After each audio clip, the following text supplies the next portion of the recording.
এই যে শুনছো? তোমাকেই বলছি, আমাদের চ্যানেলটি সাবস্ক্রাইব করে দাও না প্লিজ।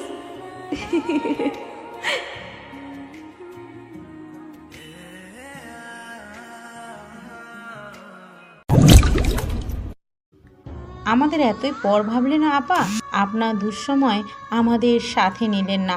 কষ্টগুলো ভাগাভাগি করে নিলে ব্যথা কম অনুভূত হয়। এটা কেন বুঝলেন না আপা? তনুজা তারিনের হাত জড়িয়ে ধরে কেঁদে কেঁদে আরো নানান অভিযোগ জানালেন। জানেন আপা, আপনার ছেলেটা একটা পাষাণ। 4 বছর ধরে এখানে আছে, অথচ কোনোদিনও পরিচয় দেয়নি সে নাফিজের ভাগ্নে।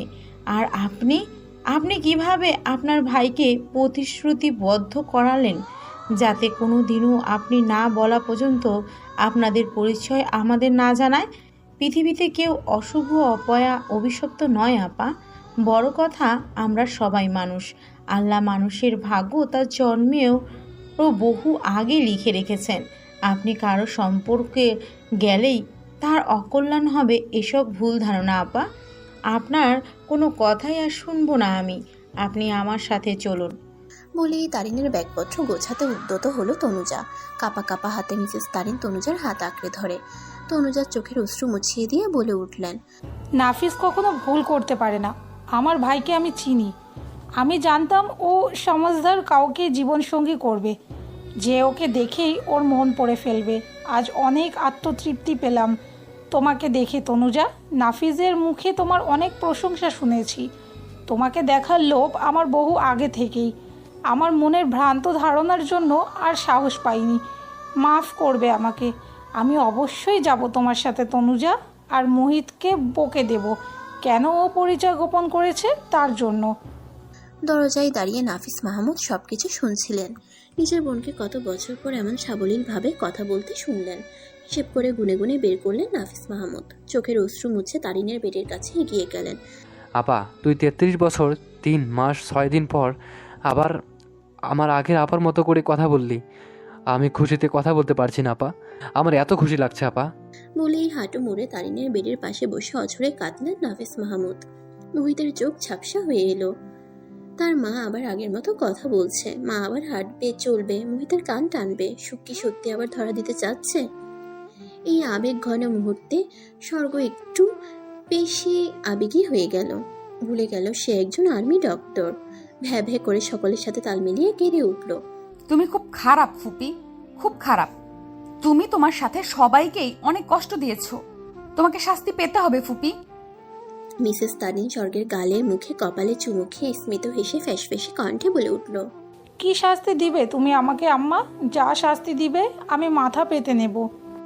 সুখেও খবর দেওয়া হয়েছিল। সে মাত্রই এসে শাস্তির কথাটাই শুনল প্রথমে। অমনি ভরা কেবিনে ফুরফুরে মেজাজে বলে উঠল, তোমার ছেলের সাথে ওকে বিয়ে দিয়ে দাও ফুপি।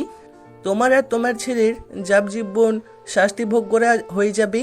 তনুজা ছেলের দিকে চোখ গরম করে তাকালেন। ফাজিল কোথাকার, সব জায়গায় একই আচরণ। কোথায় কি বলতে হবে শিখনি? মহিতার স্বর্গ লজে কোথায় পালাবে, কেউ খুঁজে পাবে না আর কোনোদিন। মনে মনে সেই জায়গা খুঁজছে আর সুখের 14 গোষ্ঠীর শ্রাদ্ধ করে ফেলছে। এমন সময় কেবিনে একজন নার্সার প্রফেসর সারওয়ার জাহান প্রবেশ করলেন। অনেকদিন পর আপনাদের সবাইকে খুশি দেখে ভালো লাগছে নাফিস সাহেব। আপনারা সবাই চেষ্টা করলেই ওনার জীবন আগের মতো সুন্দর স্বাভাবিক হবে। কি কি করতে হবে সব আমি প্রেসক্রিপশনে লিখে দিয়েছি। আপনাদের চেষ্টায় যাতে কোনো ত্রুটি না থাকে। আর 2 মাস পর আমার ফলো আপ নিয়ে আসবেন। আজকে ওনাকে আপনারা নিয়ে যেতে পারেন। আর মেজর মোহিত আপনার মায়ের সঙ্গে সবসময় থাকবেন। এমন একজন মানুষ লাগবে যার সাথে সে কমফোর্টলি সব শেয়ার করতে পারবে, হাসবে কাঁদবে সারাদিন কথা বলবে, এভরিথিং। আশা করি বুঝতে পেরেছেন আমি কার কথা বলছি। বলে চোখ টিপলেন মেজর মোহিতের উদ্দেশ্যে এই প্রবীণ প্রফেসর। দেয়ালে টানানো বৃহৎ আকার ঘড়ির ঘণ্টা মিনিট সেকেন্ডের কাটা 12টার ঘরে পৌঁছানো মাত্র ঢং ঢং করে বিকট আওয়াজ তুলল। নিস্তব্ধ নিশীতে শব্দটা বড়ই ভয়ঙ্কর শোনাচ্ছে। জড়বস্তু হলেও প্রযুক্তির ছোঁয়ায় তার মধ্যে কৃত্রিম প্রাণের সঞ্চালন হয়েছে। সৃষ্টিকর্তা মানুষকে জ্ঞান বুদ্ধি দিয়েছে। সেই বুদ্ধি কেউ ভালো কাজে ব্যবহার করছে, কেউ খারাপ কাজে। কিছু মানুষ চেষ্টা করে পৃথিবীতে কিভাবে উন্নয়নমূলক কাজ করা যাবে। কিছু মানুষের প্রচেষ্টা আবার ভিন্ন, তাদের কাজই হচ্ছে ভালো কাজ ভেস্তে দিয়ে খারাপ কিছু করা। তেমন ধাঁচের মানুষের মধ্যে রয়েছে আশরাফ চৌধুরী। ইসি চেয়ারে বসে বসে নিজের জীবনের ছক আঁকছেন 60 বছর বয়সের এই প্রবীণ। তার নিজের অনুধাবন তাকে বলছে সে একজন নিকৃষ্ট খারাপ মানুষ, অথচ তার বাহিরের সত্তা তাকে এইসব খারাপ কাজ থেকে ফিরতে বাধা দেয়। সবই টাকার খেলা। এই নশ্বর দুনিয়াতে টাকা না থাকলে সম্মান, ক্ষমতা, প্রাচুর্য কোথা থেকে আসবে? এই জন্যই তো নিজের একমাত্র সন্তানকেও করেছেন নিজের আদলে। কেউ তো আর চিরস্থায়ী নয় এই ভুবনে। সে মারা গেলে তার অস্তিত্ব কে টিকিয়ে রাখবে? ওই পারে কে কোন হালে রয়েছে সে খবর কেউ রাখবে না। তাই আমোদ ফুর্তি, সুখ ভোগ, অপকর্ম এই দুনিয়াতে একটু করলে ক্ষতি কি? কেউ তো আর জানছে না আমি এসব করেই বেড়াচ্ছি। দিনে সমাজসেবা চলছে পুরো দমে, আর রাতে বলি খ্যাক খ্যাক করে হেসে উঠল আশরাফ চৌধুরী। দিনে আমি বিশিষ্ট সমাজসেবক, গরিবের বন্ধু, নির্লোভ সাধারণ জীবনযাপনকারী আশরাফ চৌধুরী, আর রাতে আবার বেদখুটে হাসি হেসে ওয়াইনের গ্লাস 3 আঙ্গুলের সহিত ধরে চলে গেলেন আয়নার সামনে। ড্রেসিং টেবিলে ড্রয়ার থেকে নকল চুল আর গোফ লাগিয়ে হো হো করে হেসে উঠলেন। তোমাকে কেউ কোনোদিন খুঁজে বের করতে পারবে না আহমেদ খান, কেউ না। বলেই রাগে ওয়াইনের গ্লাস ফ্লোরে ছুঁড়ে মারলেন। টাইলসের সংস্পর্শে এসে খান খান হয়ে চুরমার হয়ে গেল ছোট গ্লাসটি। রাগ যেন তার সপ্তম আকাশ ছুল। দাঁতের সাথে দাঁত পিষে চোখ বড় বড় করে ফুঁসতে ফুঁসতে বলে উঠল, আমার পিছনে লাগার ফল হারে হারে টের পাইয়ে ছেড়ে দেব মেজর। যেমন দিয়েছিলাম ওই ম্যাজিস্ট্রেটকে, পুরো ফ্যামিলি শেষ করে দিয়েছি এক তুড়িতে। তুমি তো সেদিনের ছোকরা। আজ স্বর্গের অফ ডে। ডিউটি আর বাসা করতে করতে শরীর জং ধরে গেছে যেন। এই জন্য সে ঠিক করেছে আজকে বাইরে ঘুরতে যাবে। ঘুরে বেড়ানোর জন্য হোক বা মন ভালো করার জন্য হোক, স্বর্গ মনে করে শপিংয়ের চাইতে ভালো উপায় আর কিছুই হতে পারে না। তনুজাকে নিয়ে আগে সব জায়গায় যেত স্বর্গ। ফুপি আছে বলে মা একটু ব্যস্ত, তাই নিজেই রেডি হতে হতে পিউকে কল করলো। পিউ জানিয়েছে ক্যাপ্টেন সৌম্যর সাথে আজকে তার ডেট আছে, সে যেতে পারবে না। অগত্যা মন খারাপ না করে নিজেই চলে গেল শপিং করতে। বাইরে বের হয়ে অদ্ভুত এক শখ জাগলো তার মনে। সে আজ কোনো শীতাতপ নিয়ন্ত্রিত ব্র্যান্ডের দোকান থেকে কিছু কিনবে না। সাধারণ মানুষের মতো নিউ মার্কেট থেকে দামাদামি করে কেনাকাটা করবে। যেহেতু অনেকদিন পর সে বাইরে এসেছে, তাই সে তার নিজের মতো করে সময় কাটাবে। যেই ভাবনা সেই কাজ। গাড়ি না নিয়ে সে চলে গেল রাস্তায়। ট্যাক্সি ক্যাব নিয়ে যাত্রা শুরু করলো। গন্তব্য নিউ মার্কেট। বোকা স্বর্গ বুঝতেই পারল না সে কত বড় বোকামি করে ফেলল। একজোড়া বাজ পাখির মতো তীক্ষ্ণ চোখ তাকে অনুসরণ করে চলল, মুখে ক্রূর হাসি নিয়ে। গাড়ি থেকে নেমে তনুজাকে স্বর্গ কল করে জানায় সে নিউ মার্কেট এসেছে, সন্ধ্যার আগেই বাসায় ফিরবে। মেয়ের উপর ভরসা আছে তনুজার, তাই সে অতটা খাটালো না। যেই মেয়ে শুটিং, সেলফ প্রোটেক্টিং জানে, তাকে নিয়ে আবার দুশ্চিন্তা কিসের? আস্তে আস্তে ভিড়ের মাঝে ঢুকতে থাকলো স্বর্গ। পিছনের ব্যক্তি আর 2 কদম এগুলেই ধরে ফেলতে পারবে স্বর্গকে। কিন্তু না, এটা উপযুক্ত সময় নেই, আর একটু ভিড় প্রয়োজন। যেই ভাবা সেই কাজ। রুমালে ক্লোরোফর্ম স্প্রে করে স্বর্গ যে ভিড়ের ভেতর ঢুকে গেল, অমনি নাকে রুমাল চেপে ধরলো। চিমচাম গরনের হালকা পাতলা স্বর্গ নেতিয়ে পড়লো আগন্তুকের বাহুতে। কায়দা করে বুকে জড়িয়ে সন্তর্পণে ভিড় থেকে বেরিয়ে নিজের ব্র্যান্ডেড মার্সিডিস গাড়িতে তুলে ফেললো। বিজয় এবার তার। রেস্টুরেন্টে বসে আছে পিউ আর সৌম্য। এই রেস্টুরেন্টের পুরো রুফটপ রিজার্ভ করেছে সৌম্য। 2 ছেলে মেয়ে বসে থাকবে, কেউ ড্যাব ড্যাব করে তাকিয়ে দেখবে, এটা সৌম্যের পছন্দ নয়। আর সে পিউকে কোনো প্রকার অস্বস্তিতে ফেলতে চায় না। মৃদু শব্দে সফট মিউজিক বাজছে, সাথে রয়েছে রং বেরঙের লাইটিং ব্যবস্থা। মৃদু মন্দ বাতাস, সব মিলিয়ে রোমাঞ্চকর এক অনুভূতি। প্রেম ভালোবাসার ক্ষেত্রে সে শুধু লাভ ইউ বা আপনাকে আমি পছন্দ করি, ভালোবাসি এসব বললেই ভালোবাসা হয়, সে ধারণাকে ভুল প্রমাণিত করেছে এই ছুটি। দেখা সাক্ষাতে কখন যে দুজনের জন্য আকুল করা টান অনুভব করেছে কেউ জানে না, শুধু জানে তারা ভালোবেসেছে। বুক পকেটে হাত দিয়ে সৌম্য একটি বক্স বের করে আনে, সেটা পিউয়ের হাতে দিয়ে বলে, আমার পক্ষ থেকে অতি ছোট একটা গিফট আপনার জন্য পিউনাজ। পিউ আবেশে লজ্জায় হাত বাড়িয়ে সেই বক্স গ্রহণ করে। খুলে দেখুন পিউনাজ, কি আছে এতে। পিউ পাগল করা হাসি উপহার দিয়ে বক্স খুলে একটি ডায়মন্ডের পেন্ডেন্ট দেখতে পায়। খুশিতে ঠোঁট জোড়া প্রসারিত করে বলে ওঠে, অনেক সুন্দর, এটা পছন্দ হয়েছে খুব। পিউয়ের খুশি মাখা মুখ সৌম্যের বুকে হাতুড়ি পেটায়। কে বলেছে এই মেয়েকে এত সুন্দর হতে? এত দিলমে চাক্কু লাগানো হাসি। সৌম্য, তুই নির্ঘাত মরে যাবি দেখিস। পিউ সৌম্যের মুখের সামনে তুড়ি বাজিয়ে সৌম্যের হুঁশ ফিরায়। কি দেখছেন অমন করে? আপনাকে পিউনাজ। সৌম্যের সাবলীল উত্তর। পিউয়ের দিকে তাকিয়ে সৌম্য অনুরোধের সুরে বলে ওঠে। আমি কি পেন্ডেন্টটা আপনার গলায় পরিয়ে দিতে পারি পিউনাস? পিউ চোখ বন্ধ করে সৌম্যের হাতে বক্সটা তুলে দেয়। আজকের সন্ধ্যাটা সৌম্যের কাছে মোহনীয় লাগছে। প্রেম ভালোবাসা মনে হয় এমনই, সবকিছু নতুন আর মোহনীয় লাগে। সৌম্য পিউয়ের হাত থেকে পেন্ডেন্টটা নিয়ে পিউয়ের পিঠের ঝলমলে চুলগুলো সরায়। পিউয়ের চুলের মাতাল করা ঘ্রাণে সৌম্যের বুকে উত্তাল ঢেউয়ের প্রবাহ হয়। সৌম্যের ছোঁয়ায় পিউ কেঁপে ওঠে। এই কেমন শিহরণ জাগানো অনুভূতি! সৌম্যের মতো ড্যাশিং, স্মার্ট, লম্বা, মোহনীয় পুরুষ পেয়ে পিউয়ের কাছে নিজেকে ভাগ্যবতী মনে হচ্ছে। এই সুদর্শন পুরুষটি একান্তই তার। সৌম্যের উষ্ণ নিঃশ্বাস আশ্রে পড়ছে পিউয়ের পিঠে। পিউ আর সহ্য করতে পারল না। সামনে ফিরে সৌম্যকে শক্ত করে জড়িয়ে ধরে চোখ বন্ধ করে ফেলল। ঘড়িতে সময় রাত 8:40। এতক্ষণ তনুজা স্বাভাবিক থাকলেও এখন আর থাকতে পারছে না। না, আমি এটা বাসায় ফিরছে না, ফোনে পাওয়া যাচ্ছে না। এর মধ্যে হঠাৎ কলিং বেলের আওয়াজ হলো। ভেবেছেন স্বর্গ এসেছে, কিন্তু দরজা খুলে মোহিতকে দেখতে পেলেন। ভদ্রতার সুযোগ হেসে ভেতরে প্রবেশ করতে বললেন মোহিতকে। মামির এমন রূপ দেখে বুদ্ধিমান মোহিত বুঝে ফেলল কিছু হয়েছে। তনুজা ভাবছে নাফিস মাহমুদ বাসায় এলে কি জবাব দেবেন তিনি। চিন্তায় তার মাথা কাজ করা বন্ধ করে দিল। মোহিত বিনীত স্বরে জানতে চাইল, কিছু হয়েছে মামি? তনুজা বাচ্চাদের মতো কেঁদে উঠল। মোহিত ঘাবড়ে গিয়ে আবার জিজ্ঞেস করলো, কি হয়েছে মামি, খুলে বলুন। স্বর্গ। কি হয়েছে স্বর্গের? স্বর্গ বাসা থেকে শপিংয়ে যাবার জন্য এই 4টার সময় বের হয়েছে। এখন 9টা বাজতে চললো, মেয়েটা ফিরছে না, ফোনও পাওয়া যাচ্ছে না। কথাটা শ্রবণ ইন্দ্রিয়তে পৌঁছানো মাত্র মোহিতের পুরো পৃথিবী অন্ধকার হয়ে গেল। তবুও নিজেকে স্বাভাবিক করার চেষ্টা করে বলল, হয়তো এখন এসে পড়বে।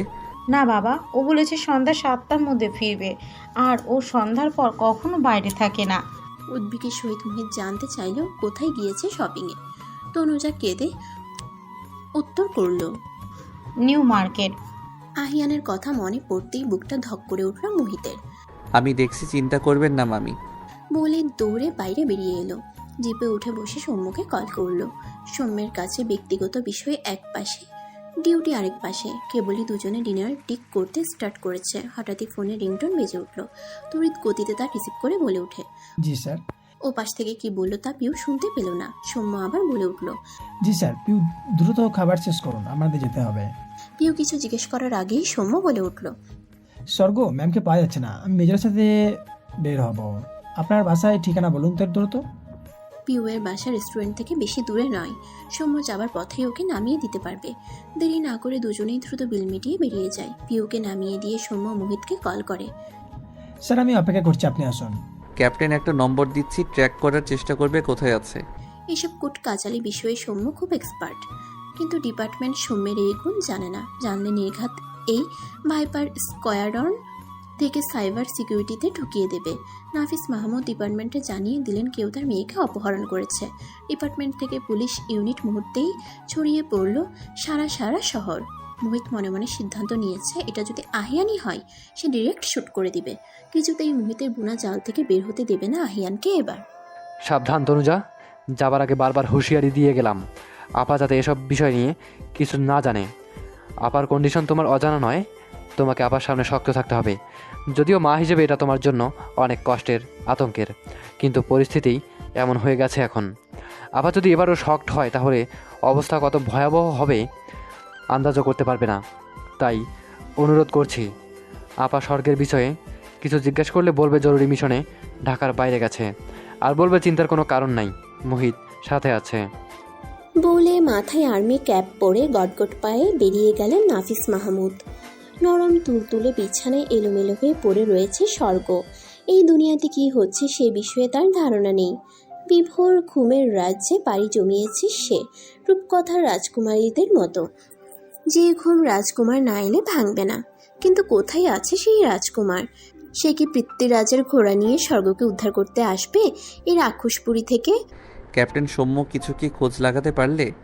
কাতর কণ্ঠে জিজ্ঞেস করলো মোহিত। স্যার লোকেশন চিটাগাং ভাবে নির্দেশ দেখাচ্ছে। মোহিতের কপালে চিন্তার শুকনো ভাঁজ পড়ে।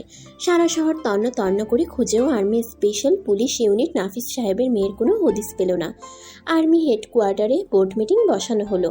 কোনো মুক্তিপণ দাবির উদ্দেশ্যে মেজর জেনারেলের মেয়েকে কেউ কিডন্যাপ করলে উদ্ধার অভিযান চালানোর সময় কিডন্যাপকারীকে সরাসরি শুট করার অর্ডার দিলেন আর্মি জেনারেল বেঞ্জামিন রিয়াজি। মোহিত তার স্পেশাল ভাইপার স্কোয়াড্রন টিম নিয়ে হেলিকপ্টারে করে চিটাগাংয়ের দিকে ছুটল। সাথে সাথে দুটো হেলিকপ্টার তাদেরকে অনুসরণ করে ছুটতে লাগলো। দীর্ঘ 5 ঘন্টার জার্নি শেষ করে ক্যাম্পিং কারটি নিজের এক সহযোগীর কাছে হস্তান্তর করে নির্দেশ দিল জাহাজে গাড়িটি ঠুকিয়ে জাহাজ ছাড়ার ব্যবস্থা করো কুইকলি।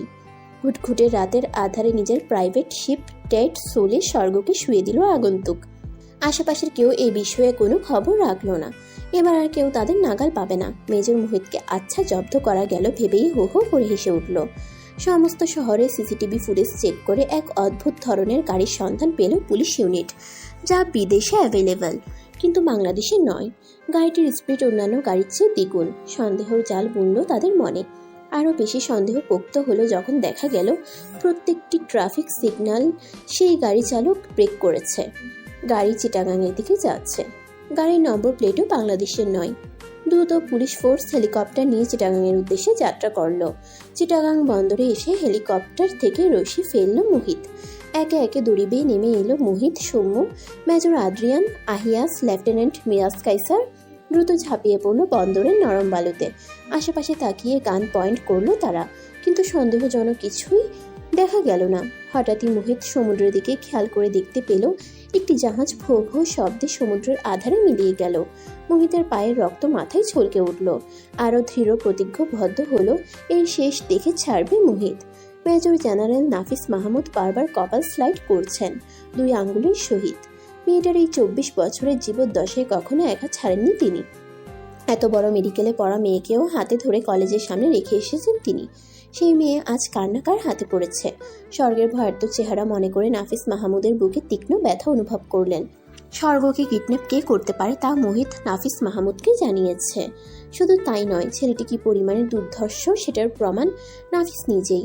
ব্রিগেডিয়ার জেনারেলের মেয়ের বিয়ের দিনই মোহিত নাফিস সাহেবকে সব খুলে বলেছে। সাবধান হবার আগেই যে এমন ঘটনা ঘটে যাবে তা খুন্নাক করেও টের পাননি নাফিস মাহমুদ। বাসায় সুখ আর তনুজা নিজেদের যথেষ্ট স্বাভাবিক রাখার নাটক চালিয়ে যাচ্ছে, কিন্তু একজন মা আর ভাই কি পারবে দীর্ঘ সময় ধরে এই নাটক চালাতে? কি ব্যাপার তনুজা, তোমাকে এমন লাগছে কেন? কিছু হয়েছে? আর মোহিতের কণ্ঠ শুনছিলাম, দেখা না করেই কোথায় গেল? আসলে আপা, ঢাকার বাইরে একটা জরুরি মিশনে ওদের দ্রুত চলে যেতে হয়েছে। আপনার ভাই ফোন করে জানিয়েছে ছোট্ট একটা মিশন। চিন্তার কিছুই নেই। অনেক রাত হয়েছে আপা, শুয়ে পড়ুন। বেশি রাত জাগা আপনার জন্য ভালো নয়। বলিয়ে কাজের বাহানা দিয়ে চলে গেলেন তনুজা। মোহিত অনেক আগে থেকে আহিয়ানের সকল খোঁজ খবর রাখত, কিছু গুপ্তচরের মাধ্যমে। কোথায় যায়, কি করে, কোথায় কার সঙ্গে উঠা বসা, এভরিথিং। চাইলেই মোহিত সকল খবর জানতে পারবে, কিন্তু সকাল পর্যন্ত অপেক্ষা করতে হবে। এই অপেক্ষা তো মোহিতের কাছে 1 শতাব্দীর সমান হবে। মোহিত উত্তেজিত কণ্ঠে বলে ওঠে, মেজর আদ্রিয়ান সমুদ্রে টহল দেয়া নৌবাহিনীর জাহাজ FT-30-তে কল করুন এবং সবিস্তারে সব খুলে বলুন। ইতোমধ্যে পুলিশের হেলিকপ্টার চিটাগাং বন্দরে পৌঁছে গেছে।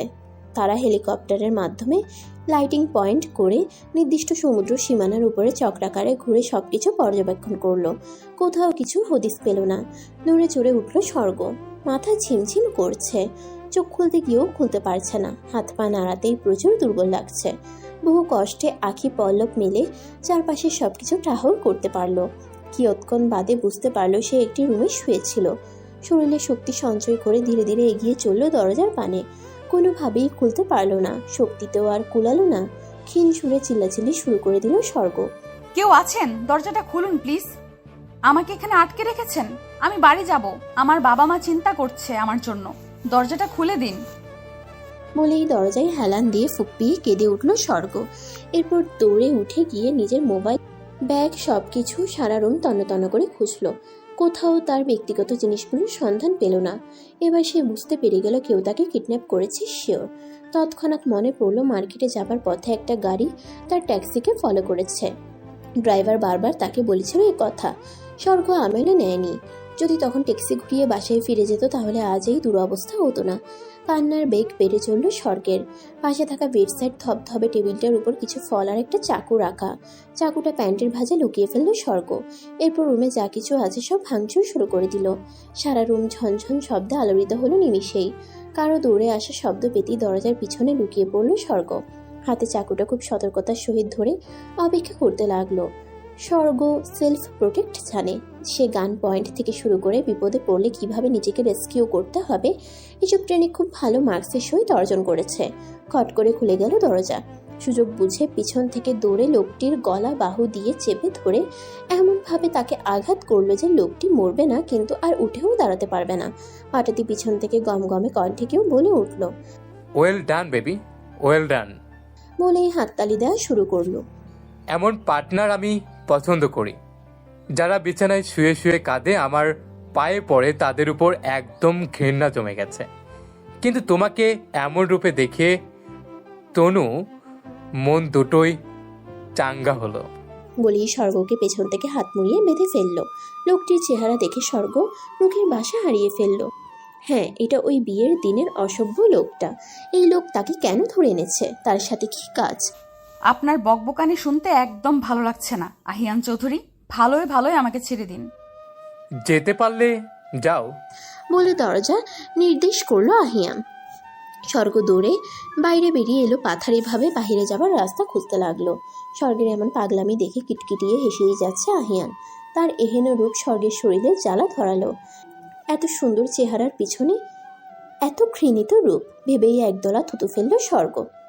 এই সিঁড়ি সেই সিঁড়ি করে অনেক সময় দৌড়ানোর পর স্বর্গ একটু আলোর ঝলকানি দেখতে পেল। সেই আলো অনুসরণ করে বাইরে এসে যা দেখলো তাতে তার মাথা ঘুরে যাবার উপক্রম। নিমিষেই ঝাপসা হলো চোখ। বড় বড় চোখ দুটো থেকে নীরবে ঝরতে লাগলো বড় বড় অশ্রুর ফোঁটা। সে কোনো বাড়ি বা কোনো জায়গায় নয়, সে একটি জাহাজে গভীর সমুদ্রের মধ্যে। কি পথ খুঁজে পেলে না? আমাকে কেন ধরে এনেছেন জবাব দিন। কণ্ঠে ধার নিয়ে জিজ্ঞেস করলো স্বর্গ। ব্যক্তিগত শয্যাসঙ্গী বানাবো সেজন্য। আহিয়ানের নির্লিপ্ত উত্তর। আপনার লজ্জা করলো না অপরিচিত একটি মেয়েকে তুলে আনতে এইভাবে? লজ্জা কেন করবে? পছন্দ হয়েছিল, নিজের কাছে রাখলাম। জানতাম না পছন্দের জিনিস ফেলে রাখতে নেই, না হলে অন্য কেউ লুফিয়ে নিত। আইহান চৌধুরীর প্রাণ থাকতে তার পছন্দের জিনিস কেউ হাত দিতে পারবে না। বলে কণ্ঠে কাঠিন্য এনে বলল, যাও রুমে যাও, অনেক নাটক সহ্য করেছি তোমার। না, যাব না। না গেলে কি করবেন আপনি? বলেই জাহাজের রেলিংয়ের কাছে চলে গেল স্বর্গ। আপনি আমার কাছে এলেই আমি পানিতে ঝাঁপিয়ে পড়ব। বাজ পাখির মতো ধূর্ত আহিয়ান সহসাই স্বর্গের নিকট এসে দুই গালে সজোরে থাপ্পড় মারে। থাপ্পড়ের প্রবণতা এতটাই ছিল যে ছিটকে পড়ে যায় স্বর্গ।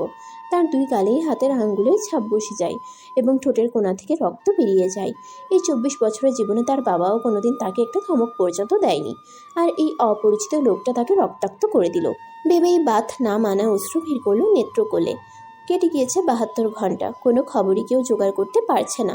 টানা 3 দিন ধরে পুরো টিম খাওয়া দাওয়া বাদ দিয়ে নাফিস মাহমুদের মেয়ের খোঁজ চালিয়ে যাচ্ছে। হঠাৎই মুহিতের গোপন ফোনে একটি মেসেজ আসে। Hey bro, it's Sam Smith. Your desired ship is here.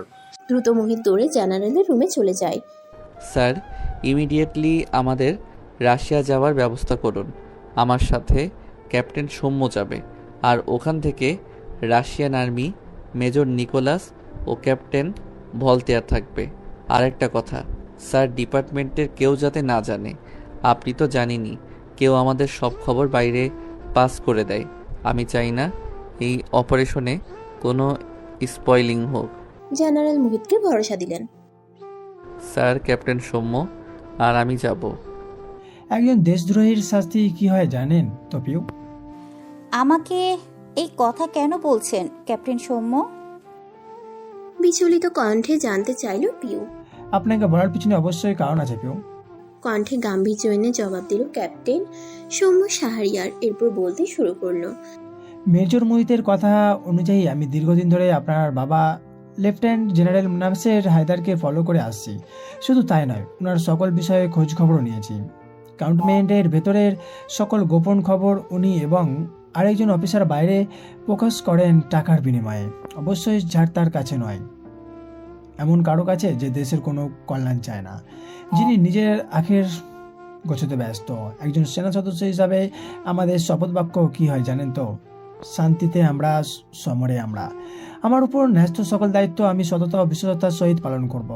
আমার জীবন বিপন্ন করে হলেও জল, স্থল, আকাশ যেখানেই যাবার আদেশ দেওয়া হবে আমি সেখানে যেতে প্রস্তুত। কারণ আমরা দেশের জন্য জীবন উৎসর্গ করেছি। সেখানে একজন সেনা সদস্যের বড় অফিসার এমন শপথ বাক্য পাঠ করেও কীভাবে তার খেলাপ করতে পারে পিউ? পিউ জানে ক্যাপ্টেন সৌম্য আজে বাজে কথা বলার মানুষ নয়। এ পর্যন্ত সৌম্যের কোনো কথার হেরফের হয়নি। এক কথার মানুষ সৌম্য। নিজের বাবা সম্পর্কে কথাগুলো যেমন অবিশ্বাসের, তেমনি ক্যাপ্টেন সৌম্যের কথাও ফেলে দেবার নয়।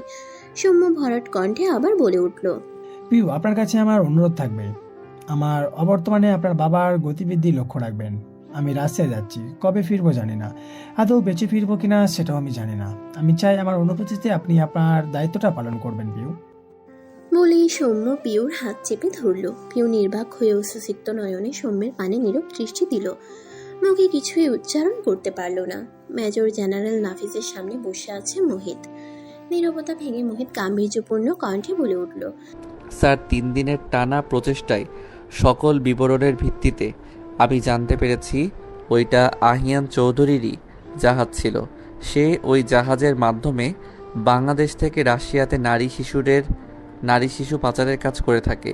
শুধু তাই নয়, অবৈধ অস্ত্র সরবরাহ সহ যত ধরনের ইললিগেল কাজ আছে সব সে ওই জাহাজের মাধ্যমে সমুদ্র পথে হাসিল করে। বলেই তার ট্যাব থেকে এক এক করে কিছু ছবি নাফিস মাহমুদকে দেখালো। ধীর স্বরে মোহিত আবার বলে উঠল, ছবিগুলো আমি বিভিন্ন দেশের স্পাইয়ের মাধ্যমে পেয়েছি।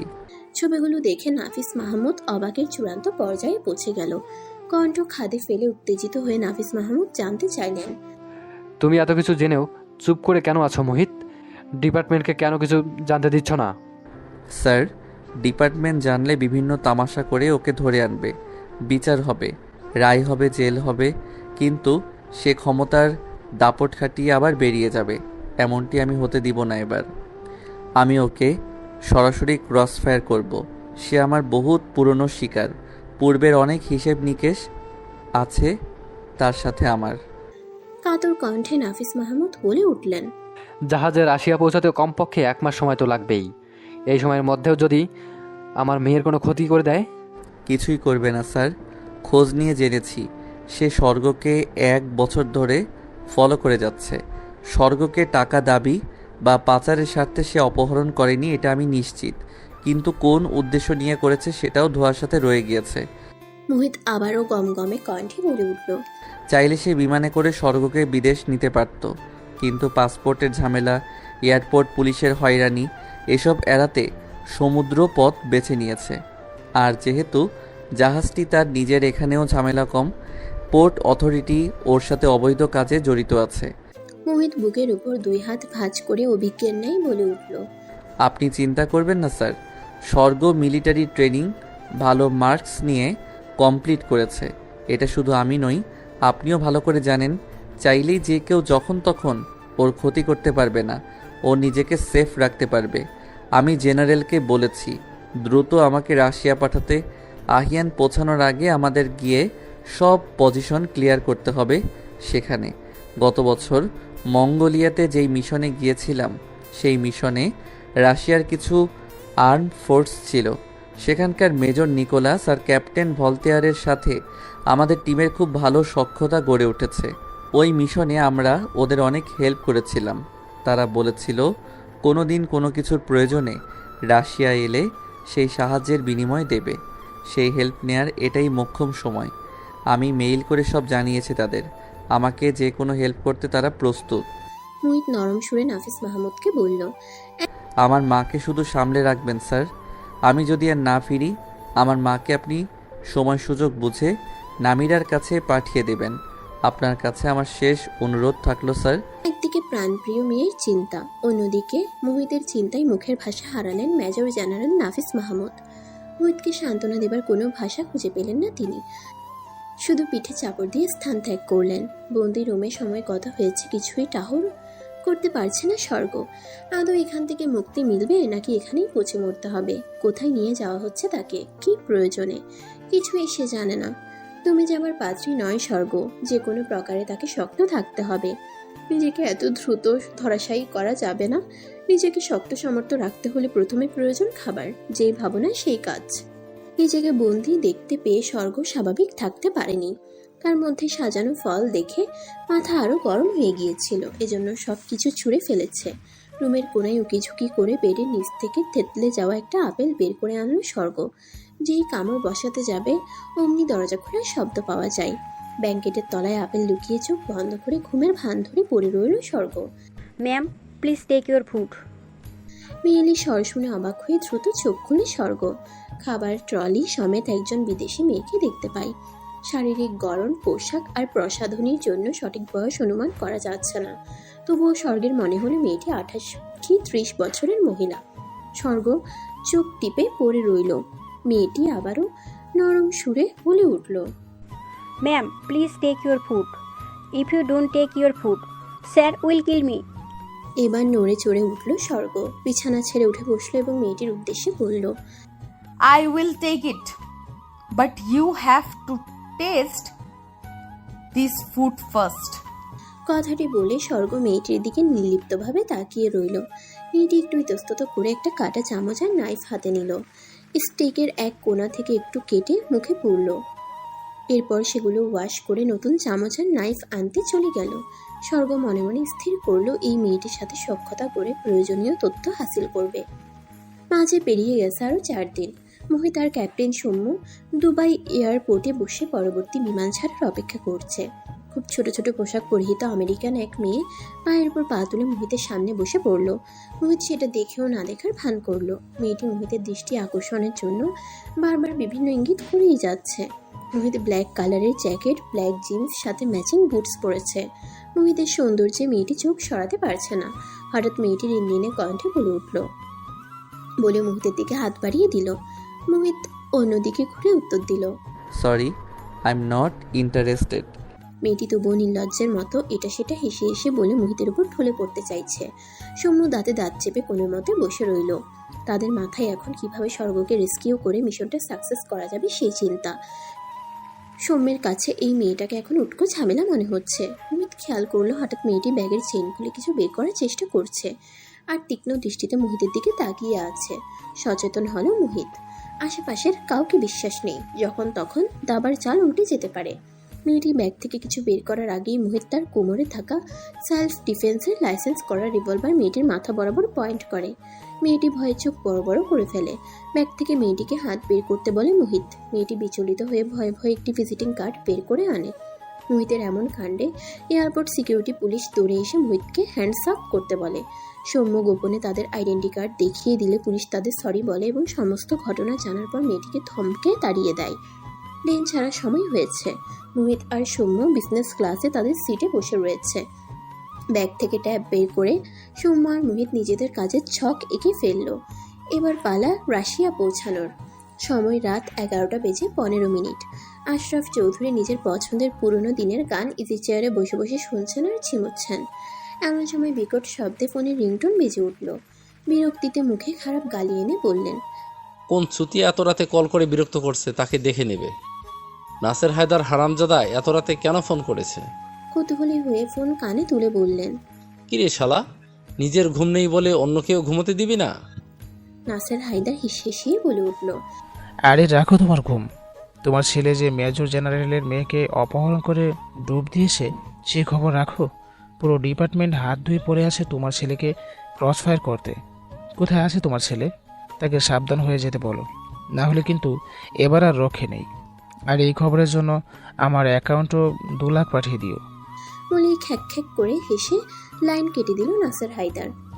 এত রাতে এভাবে হাসছো কেন বাবা? হঠাৎ মেয়ের ডাকে চমকে উঠলেন নাসের হায়দার। তোতলাতে তোতলাতে বললেন, কই হেসেছি? আর এত রাতে না ঘুমিয়ে বাবার রুমে জাসুসি করতে এসেছো? জাসুসি নয়, দেখতে এলাম এত রাতে কাকে ফোন করে এত খুশি হচ্ছ।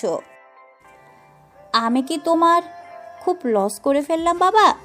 এত রাতে বাবার সাথে মস্করা করতে এসেছো? বেয়াদব মেয়ে, যাও নিজের রুমে যাও। বলে ধমকে পিউকে ঘর থেকে বের করে দিলেন নাসের হায়দার। নিজের বুকে নিজেই থুতু লাগিয়ে বলে উঠলেন, আর একটু হলে এখনই ধরা খেয়ে যেতাম। মেয়েটা হয়েছে মায়ের বজ্জাত মা। মাকে তো বিদায় করতে পেরেছি, কিন্তু নিজের মেয়েকে কোথায় জঞ্জালি দেব? নিজের রুমে বালিশে মুখ গুজে ফুপিয়ে কাঁদছে পিউ। সৌম্য ঠিকই বলেছে, তার বাবাই খবর আদান প্রদান করে। তার বাবা সত্যিই একজন দেশদ্রোহী। এ কথা ডিপার্টমেন্ট জানলে কি হবে? সহসাই উঠে বসে পিউ। যা হয় হোক। চোখের জল হাতের উল্টো পিঠ দিয়ে মুছে নিজেকে স্বাভাবিক করার চেষ্টা করে আপন মনে বলে ওঠে, ক্যাপ্টেন সৌম্য, আপনার দেওয়া সকল দায়িত্ব আমি অক্ষরে অক্ষরে পালন করব, প্রমিস। মস্কো এয়ারপোর্টে মোহিত আর সৌম্য অপেক্ষা করছে কাঙ্ক্ষিত গন্তব্যে যাবার জন্য। এখানে তাদের অনেক কাজ। অপরিচিত জায়গায় পরিচিত শত্রু। বিষয়টা খুব ইন্টারেস্টিং হলেও প্রচুর কাঠখড় পোড়াতে হবে তাদের। আর্মি ক্যাম্প থেকে তাদের জেটি ঘাটে যেতে হবে এবং কিছু ইনফরমেশন কালেক্ট করতে হবে। স্যাম নামের যে স্পাই আছে তার কাছ থেকে ওই জাহাজ সম্পর্কিত আরও অনেক তথ্য জানতে হবে। ছেলেটি সুইজারল্যান্ডের নাগরিক, কিন্তু টাকার বিনিময়ে বিভিন্ন দেশে স্পাইয়ের কাজ করে। টাকার কাছে জীবন বাজি রাখতে হাসি মুখে রাজি স্যাম স্মিথ। যেসব মানুষ যেদিকে টাকা দেখে সেদিকেই ঢলে পড়ে। মোহিত তাদের দু চোখে দেখতে পারে না, কিন্তু কাজের সূত্রে এদের ভিড়েই হাঁটতে হয় মোহিতকে। সকল ভাবনার অবসান ঘটল যখন আর্মি জিপটি ক্যাম্পে এসে ব্রেক কষল। নিকোলাস আর ফলতেয়ার দৌড়ে এলো মোহিত আর সৌম্যের সাথে কুশল বিনিময় করতে। দিনের আলো ফুরিয়ে রাতের আধার চারপাশ ক্রাশ করেছে। ঘুমিয়ে পড়েছে ঝিঝি পোকারাও। দু চোখের পাথায় ঘুম নেই নাফিস দম্পতির। দিনে তারা সকলের সামনে ভালো থাকার অভিনয় চালিয়ে যাচ্ছে, কিন্তু রাত হলে সকল ভয় এসে মনের মাঝে হানা দিচ্ছে। আদৌ বেঁচে আছে তুমি এটা বলেই ফুপিয়ে কেঁদে উঠলেন তনুজা। নাফিস বুকে জড়িয়ে তাকে শান্ত করার বৃথা চেষ্টা চালালেন। সিডনি, অস্ট্রেলিয়া নামিরা অনেকটাই সুস্থ এখন। যেদিন থেকে নিজের মাকে একটু সুস্থ হতে দেখেছে সেদিন থেকেই সে স্বাভাবিক আচরণ করছে। এখন আর অযথা কাঁদে না, কিন্তু মনের মাঝে ছোট নিষ্পাপ ভাইটার মৃত্যু শোক তোলপাড় করে। মুকিতার কথা আর বাবার কথা চিন্তা করে নামিরা মাঝে মাঝেই অনেক অসুস্থ হয়ে পড়ে। কিন্তু যেদিন আল্ট্রাসাউন্ড করে নিজের বেবির মুখের আদর মুকিতার মতো দেখেছে, সেদিন থেকে সে ধরে নিয়েছে মুকিত আসবে তার ঘরে। এভাবে কান্না করে দুর্বল হওয়া যাবে না। কিন্তু নামিরা প্রায়ই সোহাগের কাছে বায়না ধরে দেশে যাবার জন্য। সোহাগ নামিরাকে কথা দিয়েছে আর কিছুদিন গেলে মিসেস তানিন একটু স্বাভাবিক হলে সোহাগই তাকে অস্ট্রেলিয়া নিয়ে আসবে। তখন মা মেয়ে যত খুশি একসাথে থাকবে। এখন আপাতত বাচ্চার দিকে মন দিতে বলেছে। ছোট বাচ্চাটা যখন পেটের ভেতর নড়ে ওঠে, নামিরা তখন খুশিতে সোহাগকে জড়িয়ে ধরে কত অভিযোগ জানায়। জানো, তোমার ছেলে আমাকে এখানে লাথি দিয়েছে, ওখানে খুশি মেরেছে, আরও কত কি। সোহাগ জানে ঘরে ছোট ছোট হাত পা নিয়ে যখন বাচ্চা ঘরময় ঘুরে বেড়াবে তখন নামিরা সব দুঃখ কষ্ট ভুলে যাবে। কিন্তু সোহাগ সে কি পারবে তার পিতৃতুল্য লোকের শোক কাটাতে? যেই লোক তার বিপদে আশ্রয় দিল, মানুষের মতো মানুষ করলো, তার এই বিপদের খবর সোহাগ জানতেও পারল না। সাহায্য তো দূর কি বাদ। আর মুকিতের মর্মান্তিক মৃত্যু বর্ণনা মনে পড়তেই চোখের কোণে জল জমা হলো সোহাগের। রাশিয়া মুরমানস্ক টোরঘবি পোর্ট সবচেয়ে শীতলতম দেশ হবার কারণে মোহিত আর সৌম্যের একটু কষ্ট হচ্ছে। তবুও নিজেদের যথাসম্ভব লং কোটের সাহায্যে উষ্ণ রেখে তারা এই পোর্টে এসে অপেক্ষা করছে। সমুদ্র থেকে আসা ভারী হাওয়া বুকে কাঁপন তুলছে। সন্ধ্যার সূর্য আকাশে হেলে পড়ে আধারে বিলীন হচ্ছে। এমন সময় রাশিয়ান ভাষায় হ্যালো বলে উঠলেন পোর্ট মাস্টার। লোকটির বয়স 50 কি 55, লম্বা 6 ফিটের কাছাকাছি। মুখে মায়াবী হাসি ঝুলিয়ে জানতে চাইলেন তারা কি চায়। জাহাজটির ছবি দেখানো মাত্র বৃদ্ধ মাস্টার জাহাজটি চিনে ফেলে এবং অবাকের সাথে জিজ্ঞেস করে, তোমাকে কেন এখানে তুলে এনেছি জানো? প্রশ্নটি করে আহিয়ান স্বর্গের পানে দৃষ্টি নিবদ্ধ করল। স্বর্গের কোনো ভাবান্তর না দেখে মুখে তৃপ্তির হাসি ফুটিয়ে বলে উঠল আহিয়ান, আমি তোমাকে বিয়ে করতে চাই স্বর্গ। কথাটি শোনা মাত্র স্বর্গের রাগের পারদ তরতর করে মাত্রা ছাড়ালো, কিন্তু মুখে কিছুই প্রকাশ করল না। আহিয়ান আয়েশ করে স্বর্গের পাশে বসে আবার বলতে শুরু করলো, আমি তোমাকে প্রথম দেখেছিলাম আমার আর্মড ফোর্সেস মেডিকেল কলেজের AFMC বেলকনিতে। মুখে লাজুকতার ভাব নিয়ে আহিয়ান স্বর্গের পানি চাইল। আমি দোতলার একটি বেলকনিতে কিছু মেয়ের সাথে হেসে হেসে কথা বলছিলাম। আমি ওই দিনই বাবার সাথে সেখানে উপস্থিত ছিলাম কিছু কাজে, কিন্তু তোমাকে দেখার পর আমি কিছুতেই সেই কাজে আর মনোযোগ দিতে পারিনি। তোমার হাসি মাখা মুখটাই শুধু আমার চোখের সামনে ভেসে উঠেছে। তোমার বড় বড় চোখের পাপড়ি ঝাপটানি আমার হৃদয়কে উত্তাল করেছে। সেদিনই আমি তোমার মাঝে আমার সর্বনাশ দেখেছি মিস স্বর্গ। তুমি তো জানো, চাইলেই যে কেউ ক্যান্টনমেন্টের ভেতরে প্রবেশ করতে পারে না, কিন্তু আমি ভিন্ন অফিসারের সহযোগিতা নিয়ে ঠিক তোমাকে দেখে গিয়েছি। তোমাকে দেখার লোভ আমার এই জন্মে শেষ হবে না স্বর্গ। চাইলে আমার সামনে এসে এইসব বলতে পারতেন আপনি, এমন কাপুরুষের মতো তুলে এনেছেন কেন? ঝাঁঝালো স্বরে বলে উঠল স্বর্গ। আহিয়ান মাথা নিচু করে ফুস করে নিঃশ্বাস নিল, তারপর একটু থেমে আবার বলল, কাপুরুষই বলতে পারো। আসলে প্রেম নিবেদন, ভালোবাসার গল্প বলে মেয়ে পটানো এসব আমার ধাঁচে নেই।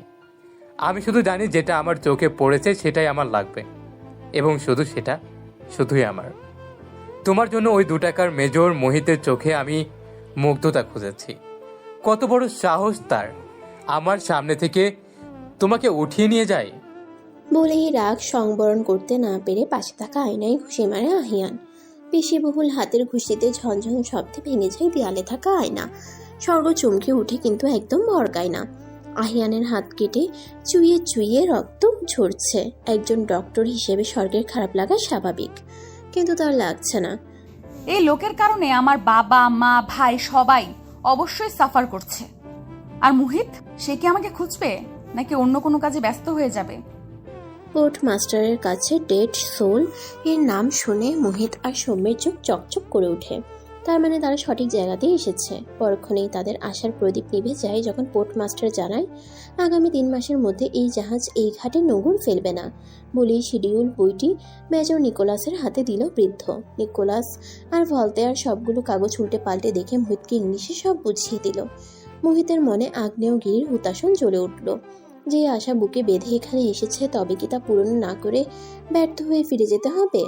কেন মোহিত সব জেনেও স্বর্গের জন্য নাফিস মাহমুদকে বলে তখন থেকেই দেহরক্ষীর ব্যবস্থা করল না? মোহিত রাগে কষ্টে নিজের উপর অভিমান করে জমে থাকা বরফের স্তূপে অনবরত পাঞ্চ করতে থাকলো। সৌম্য দৌড়ে গিয়ে মোহিতকে কোনোভাবে ম্যানেজ করলো। আর কি হারালে নিয়তি তাকে ক্ষমা করবে। প্রবীণ আরও কিছু কাগজ ঘেটে আরেকটি পোর্ট সম্পর্কে ওদের জানালো। You can check that port বলে একটা কাগজ নিকোলাসের হাতে দিলেন। বৃদ্ধকে থ্যাঙ্কস জানিয়ে তারা দ্রুত সেখান থেকে প্রস্থান করলো। পেরিয়ে গেছে 12 দিন, এখনো স্বর্গের কোনো পাত্তা পাওয়া যায়নি। সমস্ত নিউজ পোর্টালে ঘুরছে বড় বড় হেডলাইন, মেজর জেনারেল নাফিস মাহমুদের কন্যাকে অপহরণ করা হয়েছে। কোনো প্রমাণ ছাড়া আহিয়ানের ছবিও কেউ পোস্ট করতে পারছে না। 2 দিন ধরে নাফিস মাহমুদ মুহিতের সাথে যোগাযোগ করেও ব্যর্থ হচ্ছেন। মুহিতকে লাইনে পাওয়া যাচ্ছে না। চিন্তায় মাথা টনটনে ব্যথা করছে। কি থেকে কি হয়ে গেল এক নিমিষেই। হায় মাবুদ, সহায় হও। তনুজা ঠেলে ঠেলে কোনো মতে নিজেকে চালাচ্ছেন। তার বিশ্বাস একদিন না একদিন হয় ভালো খবর আসবে, না হয় মন্দ।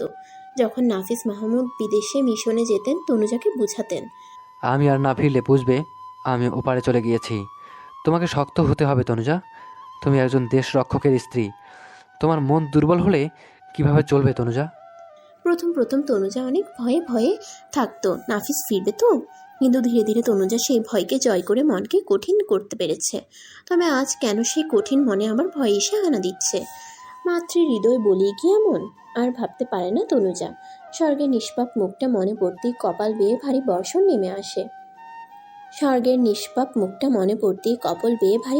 নেমে আসে। সুখের দুষ্টুমি কমে গিয়েছে, সেও গুটিয়ে রয়েছে। অনলাইনে বিভিন্নভাবে চেষ্টা চালাচ্ছে কিভাবে তার বোনকে উদ্ধার করতে পারবে। সুখ মনে মনে প্রমিস করেছে আপু ফিরলে আর কখনো অকারণে জ্বালাবে না, খেপাবেও না। ভালো ছেলে হয়ে বোনের কেয়ার করবে। মিসেস তারিন এখনো কিছুই জানে না, তাকে জানতে দেওয়া হয় না। অসুস্থ মানুষ ঘর থেকে বেশি বের হন না, এই জন্য তিনি এখনো নিশ্চিন্তে একটু আরামে আছেন। পোর্ট মাস্টারের কথা অনুযায়ী সমস্ত খোঁজখবর নিয়ে তারা এখন উপস্থিত হয়েছে নভোরসিয়স্ক বন্দরে। এই বন্দরটি বরফমুক্ত হওয়ায় বেশিরভাগ জাহাজ এখানে অবতরণ করে। বন্দরটি আকারে বিশাল বড়, শত শত জাহাজের ভিড়ে কোথায় পাবে সেই ডেড সোল? রাশিয়ান আর্মিদের অত্যন্ত সমীহ করে চলে এই দেশের জনগণ। চাইলেই তারা ক্ষমতার ব্যবহার করে যা খুশি তাই করতে পারে। পোর্টে আর্মি জিপ দেখিয়ে কিছু পোর্ট অথরিটি দৌড়ে কাছে আসলো এবং অত্যন্ত সম্মানের সহিত জানতে চাইল কী প্রয়োজন। নিকোলাস মোহিতের ট্যাব নিয়ে জাহাজের ছবি বের করে সবাইকে দেখিয়ে সবিস্তারে কাহিনী খুলে ফেলল। পোর্ট মাস্টার সকল জাহাজের শিডিউল চেক করে একটি ঘাট দেখিয়ে নির্দেশ করলেন যে আগামী মাসের 9 তারিখে জাহাজটি এখানে নড় করবে। এই কথা শুনে মোহিতের নিভে যাওয়া আশার প্রদীপ ধপ করে জ্বলে উঠল। গ্রাউন্ড ফোর্সের জেনারেলের সাথে কথা বলে নৌবাহিনীর জাহাজের সাথে কথা বললেই কাজ অর্ধেক কমপ্লিট। এরই মাঝে সন্দেহজনক দুটি ছেলেকে পাওয়া গেল। হঠাৎই তারা পালিয়ে যাবার চেষ্টা করছিল। টহলরত দুজন সোলজার দক্ষতার সহিত ছেলে দুটোকে ধরে ফেলল এবং গাড়িতে ধরে আর্মি ক্যাম্পে নিয়ে এলো। ছেলে দুটোকে হাতে হ্যান্ডকাপ লাগিয়ে আটকে রাখা হলো। সকাল হলে তাদের বিষয়ে খোঁজ লাগিয়ে অ্যাকশন নেবে। স্বর্গ চতুরতার সহিত বিদেশি মেয়েটাকে বোকা বানিয়ে আহিয়ান সম্পর্কে অনেক তথ্য হাতিয়ে নিয়েছে। স্বর্গ মেয়েটিকে বলেছে, আমি আহিয়ানের হবু স্ত্রী। তুমি যদি তার কি পছন্দ কি অপছন্দ, তার দুর্বলতা কিসে, এসব না জানাও আমাকে, তাহলে আহিয়ানের কাছে তোমার নামে উল্টাপাল্টা বলে সমুদ্রের তলদেশে সলিল সমাধি দিয়ে দেব। সুন্দরী মেয়েদের সঙ্গ আহিয়ানের মারাত্মক পছন্দ। এই একটি বিষয়েই সে দুর্বল, সাথে নেশাপানি। এই কুল কিনারাহীন সমুদ্র থেকে কোনো প্রকার চতুরতা করেও স্বর্গ ফিরতে পারবে না। যোগাযোগেরও কোনো মাধ্যম নেই, যা আছে তা হচ্ছে ওয়াকিটকি। নিজের এমন দুর্ভাগ্য দেখে আনমনে ঠোঁট খামড়ে কেঁদে উঠল স্বর্গ। আশরাফ চৌধুরী এই নিয়ে 56 বার তার ছেলে নম্বরে কল করেছেন। বরাবরই সংযোগ বিচ্ছিন্ন। রাগে বিতৃষ্ণায় মুখে বাজে গালি এসে গেল তার। মনে মনে এক কঠিন সিদ্ধান্ত নিয়ে ফেললেন তিনি। তার এই ছেলের জন্য যদি নিজের ধীরে ধীরে গড়া সাম্রাজ্যের সামান্যটুকু ফাটল ধরে, তাহলে তিনি তার ছেলেকে জ্যান্ত পুঁতে ফেলবেন। থেমে নেই পিউ। নিজের ডাক্তারি ডিউটি পালনের পাশাপাশি সে তার বাবাকে বেশ ভালো নজরদারিতে রেখেছে। এমনভাবে সকল কাজ করে বেড়াচ্ছে পিউ যেন তার বাবা কিচ্ছুটি টের না পায়। নাসের হায়দারের বড্ড কুঅভ্যাস হচ্ছে মদ খেতে খেতে মাতাল হয়ে ধ্যান জ্ঞান হারানো। সেই সুযোগটাই লুফে নিল পিউ। ঘড়িতে সময় রাত 12:30। নাসের হায়দার নেশায় চুর হয়ে এলোমেলোভাবে বিছানায় পড়ে রয়েছেন। পা টিপে টিপে পিউ নাসের হায়দারের শয়ন কক্ষে প্রবেশ করল। সন্তর্পণে আশেপাশে তাকিয়ে তার বাবার ফোনের অনুসন্ধান চালাচ্ছে। হঠাৎই ফ্লোরে পায়ের ধাক্কা লেগে খালি হয়ে যাওয়া মদের বোতল গড়গড় শব্দ তুলল। ভয়ে পিউ আলমারির সাথে সেটে রইল। কিয়ৎক্ষণ অপেক্ষা করার পরও যখন নাসের হায়দারের কোনো সারা শব্দ পেল না, তখন পিউ পা টিপে টিপে বিছানার কাছে আসলো। ওই তো উনার পিঠের নিচেই ফোনটা দেখা যাচ্ছে। যে কোনো প্রকারে ফোনটা পিউর হাতে চাই। নিজের কথা চিন্তা না করেই পিউ ফোনের দিকে হাত বাড়ালো। নাসের হায়দারকে কিচ্ছুটি টের পেতে না দিয়ে বের করে আনলো মোবাইল ফোন। আনন্দে পিউয়ের ঠোঁটে শুকনো হাসি ফুটে উঠল। বিপত্তি বাঁধলো লক খুলতে গিয়ে। ফিঙ্গার নয়, কোড প্রেস করে লক খুলতে হবে। জানা অজানা সকল নম্বর দিয়ে ট্রাই করে ব্যর্থ হলো পিউ। হাল ছেড়ে দিলে চলবে না, যেভাবেই হোক কোড জানতে হবে। মাথায় খেলে গেল দারুণ বুদ্ধি। কালই একবার ল্যাবে যেতে হবে। প্রধান কাজ হচ্ছে ফিঙ্গারপ্রিন্ট পাউডার কালেক্ট করা। মোবাইলটা পূর্বের জায়গায় রেখে ধীরে ধীরে প্রস্থান নিল পিউ। কেটে গিয়েছে 44টি দিন। কারো চোখে ঘুম নেই। কবে জাহাজ কিনারায় ফিরবে, কবে উদ্ধার হবে স্বর্গ। স্বর্গকে ওই দিনের পর আহিয়ান একটা আছরও লাগতে দেয়নি। যখন স্বর্গের উপর রাগ হয়েছে, সে নিজেকে নিজে আঘাত করেছে। আহিয়ান স্বর্গকে বোঝাতে চাই যে সে অমানুষ হলেও তার ভালোবাসা নিখাত। মোহিতকে টেক্কা দিয়ে স্বর্গকে দূর দেশে নিয়ে এসেছে। এর চাইতে বড় প্রাপ্তি আর কি হতে পারে। এখানে কোনো আর্মি পুলিশ কিছুই করতে পারবে না তাকে। কে দিবে তার নামে প্রশাসনের কাছে বিচার? কেউ কি ঘুণাক করে টের পেয়েছে সে কোথায় যাবে বা যাচ্ছে? রাশিয়া পৌঁছে যেভাবেই হোক স্বর্গকে বিয়ে করে ফেলতে হবে। মৃত্যুর আগ পর্যন্ত ওকে আমার সাথেই থাকতে হবে। আমি না পেলে কেউ ওকে পাবে না। দরকার হলে স্বর্গকে টুকরো টুকরো করে সমুদ্রতে ফেলে দিবে আহিয়ান। যেই জিনিস আহিয়ান চৌধুরী চুজ করেছে সেই জিনিসে আর কারো অধিকার নেই, স্বয়ং নাফিস মাহমুদেরও না। পোর্ট মাস্টারের দেওয়ার ডেট শেষ হয়ে গিয়েছে আরো 2 দিন আগে। মোহিতদের ফিরে যাবার জন্য নির্দেশ দেওয়া হয়েছে। মোহিত কোনো কাকুতি মিনতি করেও কিছু করতে পারেনি। যাবার আগে শেষবারের মতো মোহিত আজকে আবার পোর্টে এসেছে। আজকে সাথে সৌম্য আসেনি। সৌম্য ফিরে যাবার সমস্ত কিছু রেডি করছে। হঠাৎই জাহাজ কিনারায় বিরাট শব্দ হলো। বিশাল বড় পোর্ট, একসাথে অনেকগুলো জাহাজ তীরে ভিড়েছে।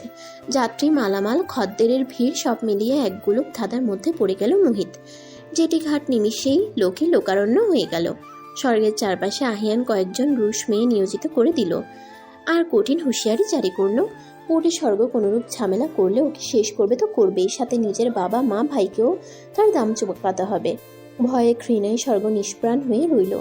এত এত ভিড়ের মাঝে হঠাৎ মোহিতের বুকের বা পাশটা ধক ধক করে উঠল। এমনটা মোহিতের আগেও হয়েছে যখন স্বর্গ তার আশেপাশে থেকেছে। তবে আজ কেন এমন পরিস্থিতিতে ধড়কান বেড়ে যাচ্ছে? আনমনে মেয়েগুলো ভিড়ে হাঁটছে স্বর্গ। নিজেকে সে সঁপে দিবে আহিয়ানের কাছে। এই বিদেশ বিভুইয়ে কেউ তাকে রক্ষা করতে আসবে না। নিজেকে কোরবান দিয়ে যদি বাবা মা ভাইকে বাঁচিয়ে রাখা যায়, ক্ষতি কি? চোখে জল মুছে সামনের দিকে হাঁটা ধরল স্বর্গ। হঠাৎই পরিচিত পারফিউমের ঘ্রাণ নাকে এসে লাগলো স্বর্গের।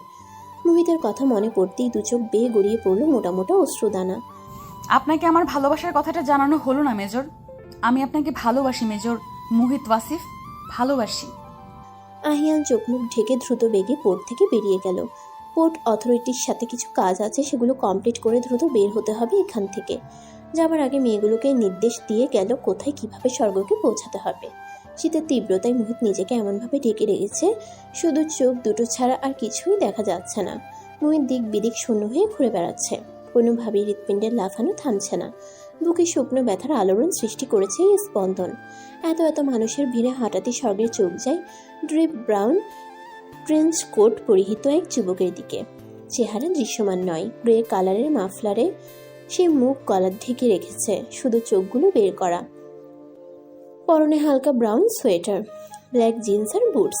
এই চোখের দৃষ্টি স্বর্গের বহু চেনা। সমুদ্রের স্বচ্ছ নীল জল রাশির মতো অক্ষিদ্বয়ের মালিক তার মনের অনেক কাছে বাস করে। এই চোখের গভীরে সে তো কবেই ডুবে মরেছে, শুধু চোখের মালিককে জানানো হয়নি। পরক্ষণেই সে মনকে বুঝ দেয়। সেখানে কিভাবে আসবে? সবই তোর মনের ভ্রান্ত ধারণা স্বর্গ। তাকে পাবার লোভ আর করিস না। অবাধ্য মনের নিষেধ অমান্য করে মরিচিকার পিছনে পিপাসার্থ বেদুইন যেভাবে ছোটে, সেভাবে স্বর্গেরও ওই যুবকটির কাছে যাওয়ার জন্য অন্তর পিপাসার্থ হয়ে উঠল। মেয়েগুলো চোখ ফাঁকি দিয়ে যুবকটির কাছ ঘেঁষে দাঁড়ালো এবং হাত চেপে ধরল স্বর্গ। আকস্মিক কারো হাতের স্পর্শ পেতেই চমকে ওঠে মোহিত। সামনে দৃষ্টি নিক্ষেপ করতেই চোখ বেয়ে গড়িয়ে পড়ে অবাধ্য নোনা জলের ধারা।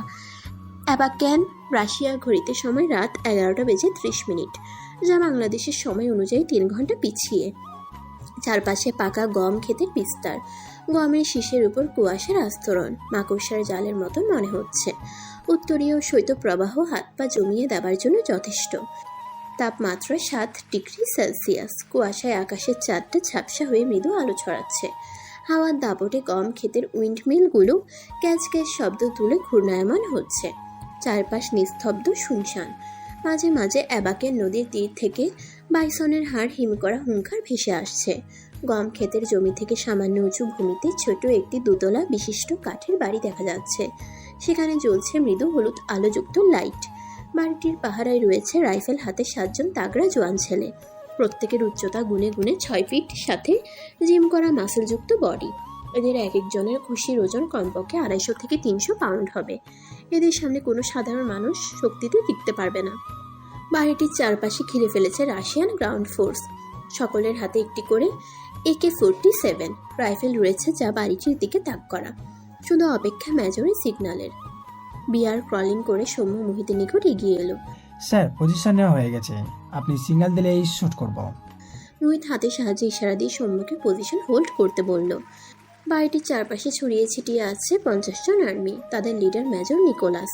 প্রত্যেকের কানে একটি করে ব্লুটুথ ডিভাইস। মোহিতের কাছ থেকে সিগন্যাল পেলেই সরাসরি অ্যাটাক করবে, কিন্তু মোহিত এখনো কোনো সিগন্যাল দিচ্ছে না।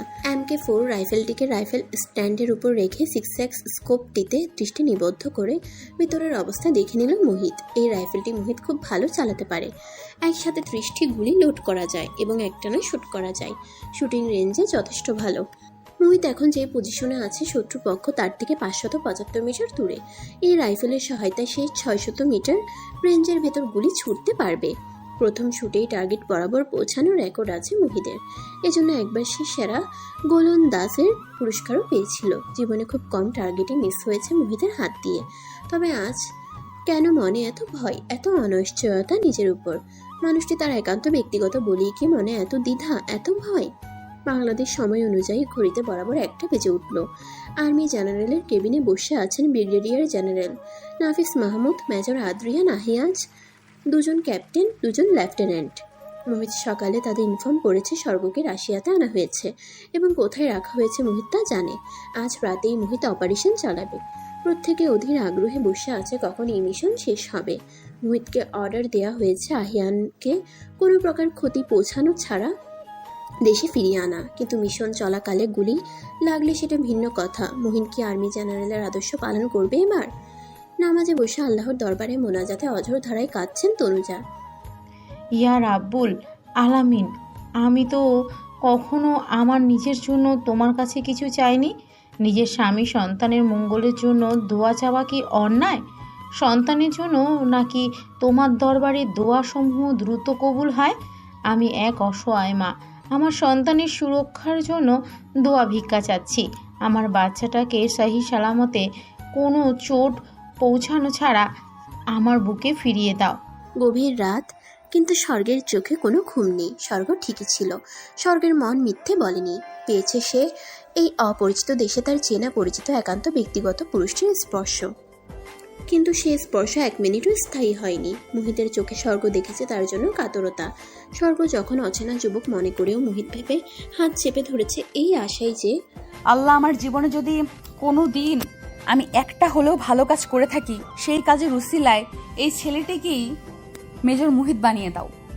মৃত্যুর আগে হলেও আমি একবার তাকে আমার হৃদয়ে তার জন্য জমানো অভিব্যক্তিগুলো প্রকাশ করতে চাই। অচেনা যুবক ভেবেও স্বর্গ সেই ছেলেটির হাত চেপে ধরে বলেছিল, আমি জানি না আপনি কে, তবে আপনাকে আমার বহু জনমের চেনা পরিচিত কাউকে মনে হচ্ছে। আপনার চোখ আমি অনন্তকাল ধরে চিনি। আপনার শরীরের এই ঘ্রাণ আমার রন্ধ্রে রন্ধ্রে মিশে আছে।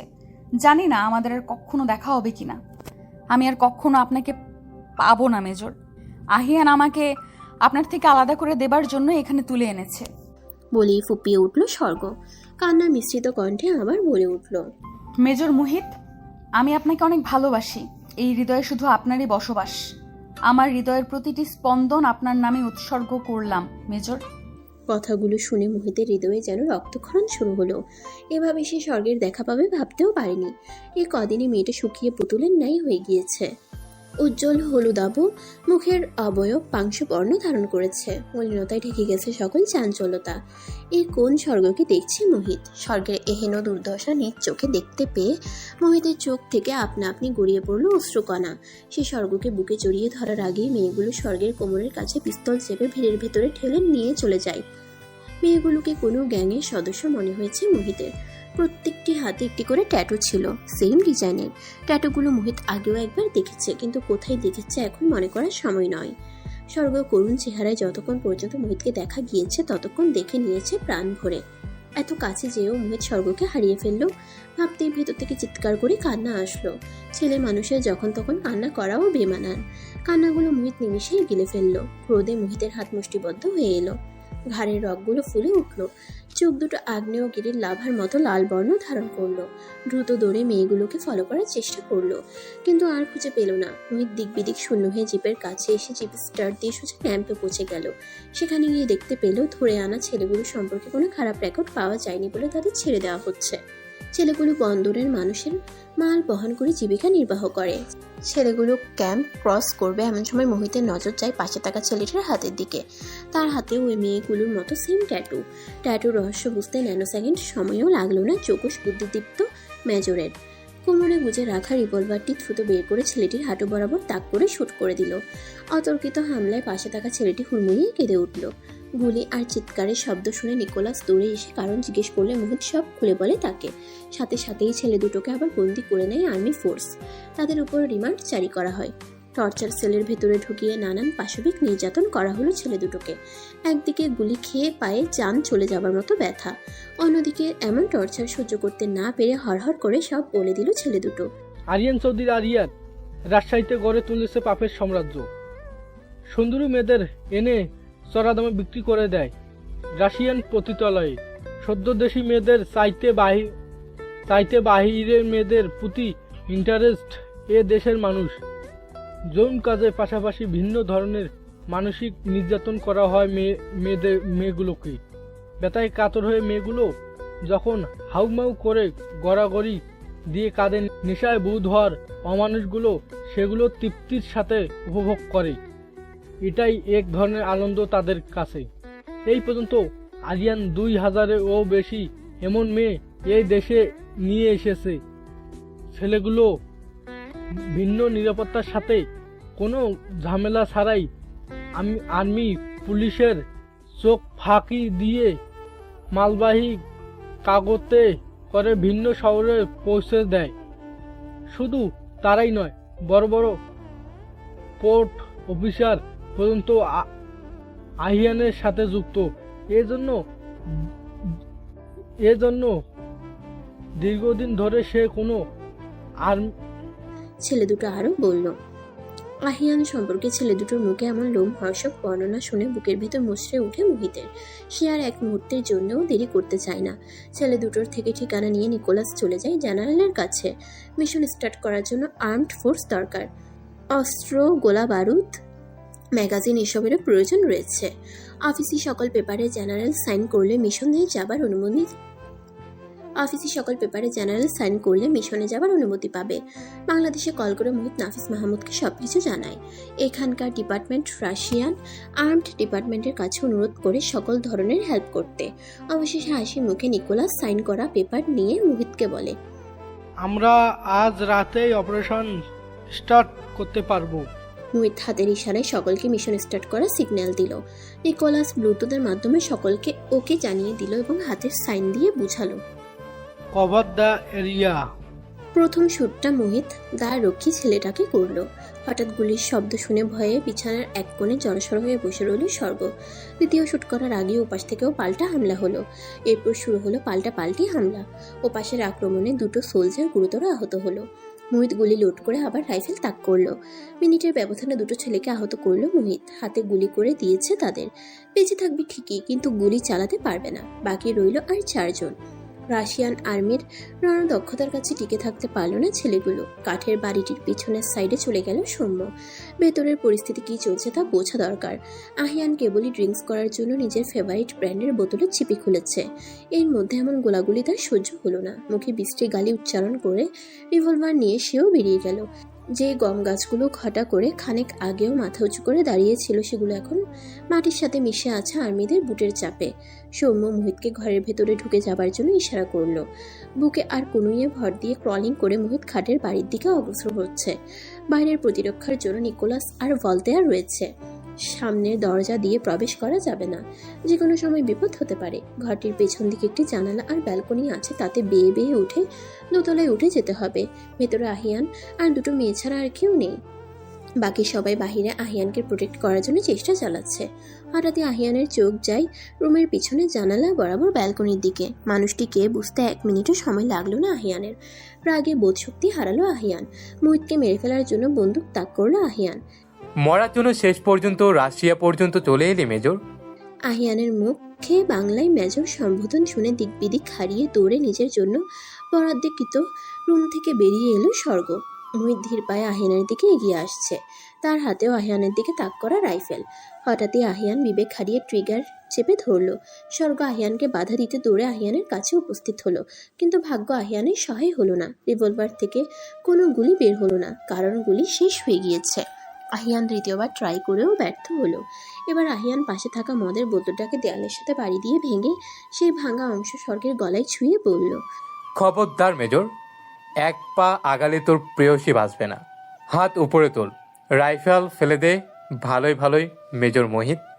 মোহিত উপরে এসে স্বর্গের এখানে অবস্থা দেখে কিং কর্তব্য বিমূল হয়ে যায়। আহিয়ান আবারও কাপা কাপা কণ্ঠে বলে ওঠে, বন্দুক নিচে নামা, শালা 2 টাকার ক্যাপ্টেন। ব্লুটুথ ডিভাইসের মাধ্যমে নিকোলাস আর ভলতেয়ার সব শুনতে পাচ্ছিল, কিন্তু কিছুই বুঝে উঠতে না পেরে ব্যালকনির দিকে অগ্রসর হয়। সৌম্য টের পেয়ে বলে ওঠে, ফ্রিজ। এরপর হ্যান্ড সাইনের মাধ্যমে বুঝিয়ে দেয় যে ভেতরে অ্যানিমি। নিকোলাস কৌশলে আহিয়ানের অবস্থান বুঝে ধীরে ধীরে সরে গিয়ে দূরে গিয়ে পজিশন নেয়। এদিকে মোহিত স্বর্গকে ছেড়ে দেওয়ার জন্য আহিয়ানকে অনুরোধ করে যাচ্ছে। আহিয়ান চৌধুরী ভালোই ভালোই আত্মসমর্পণ করুন, হাতে আইন তুলে নেবেন না।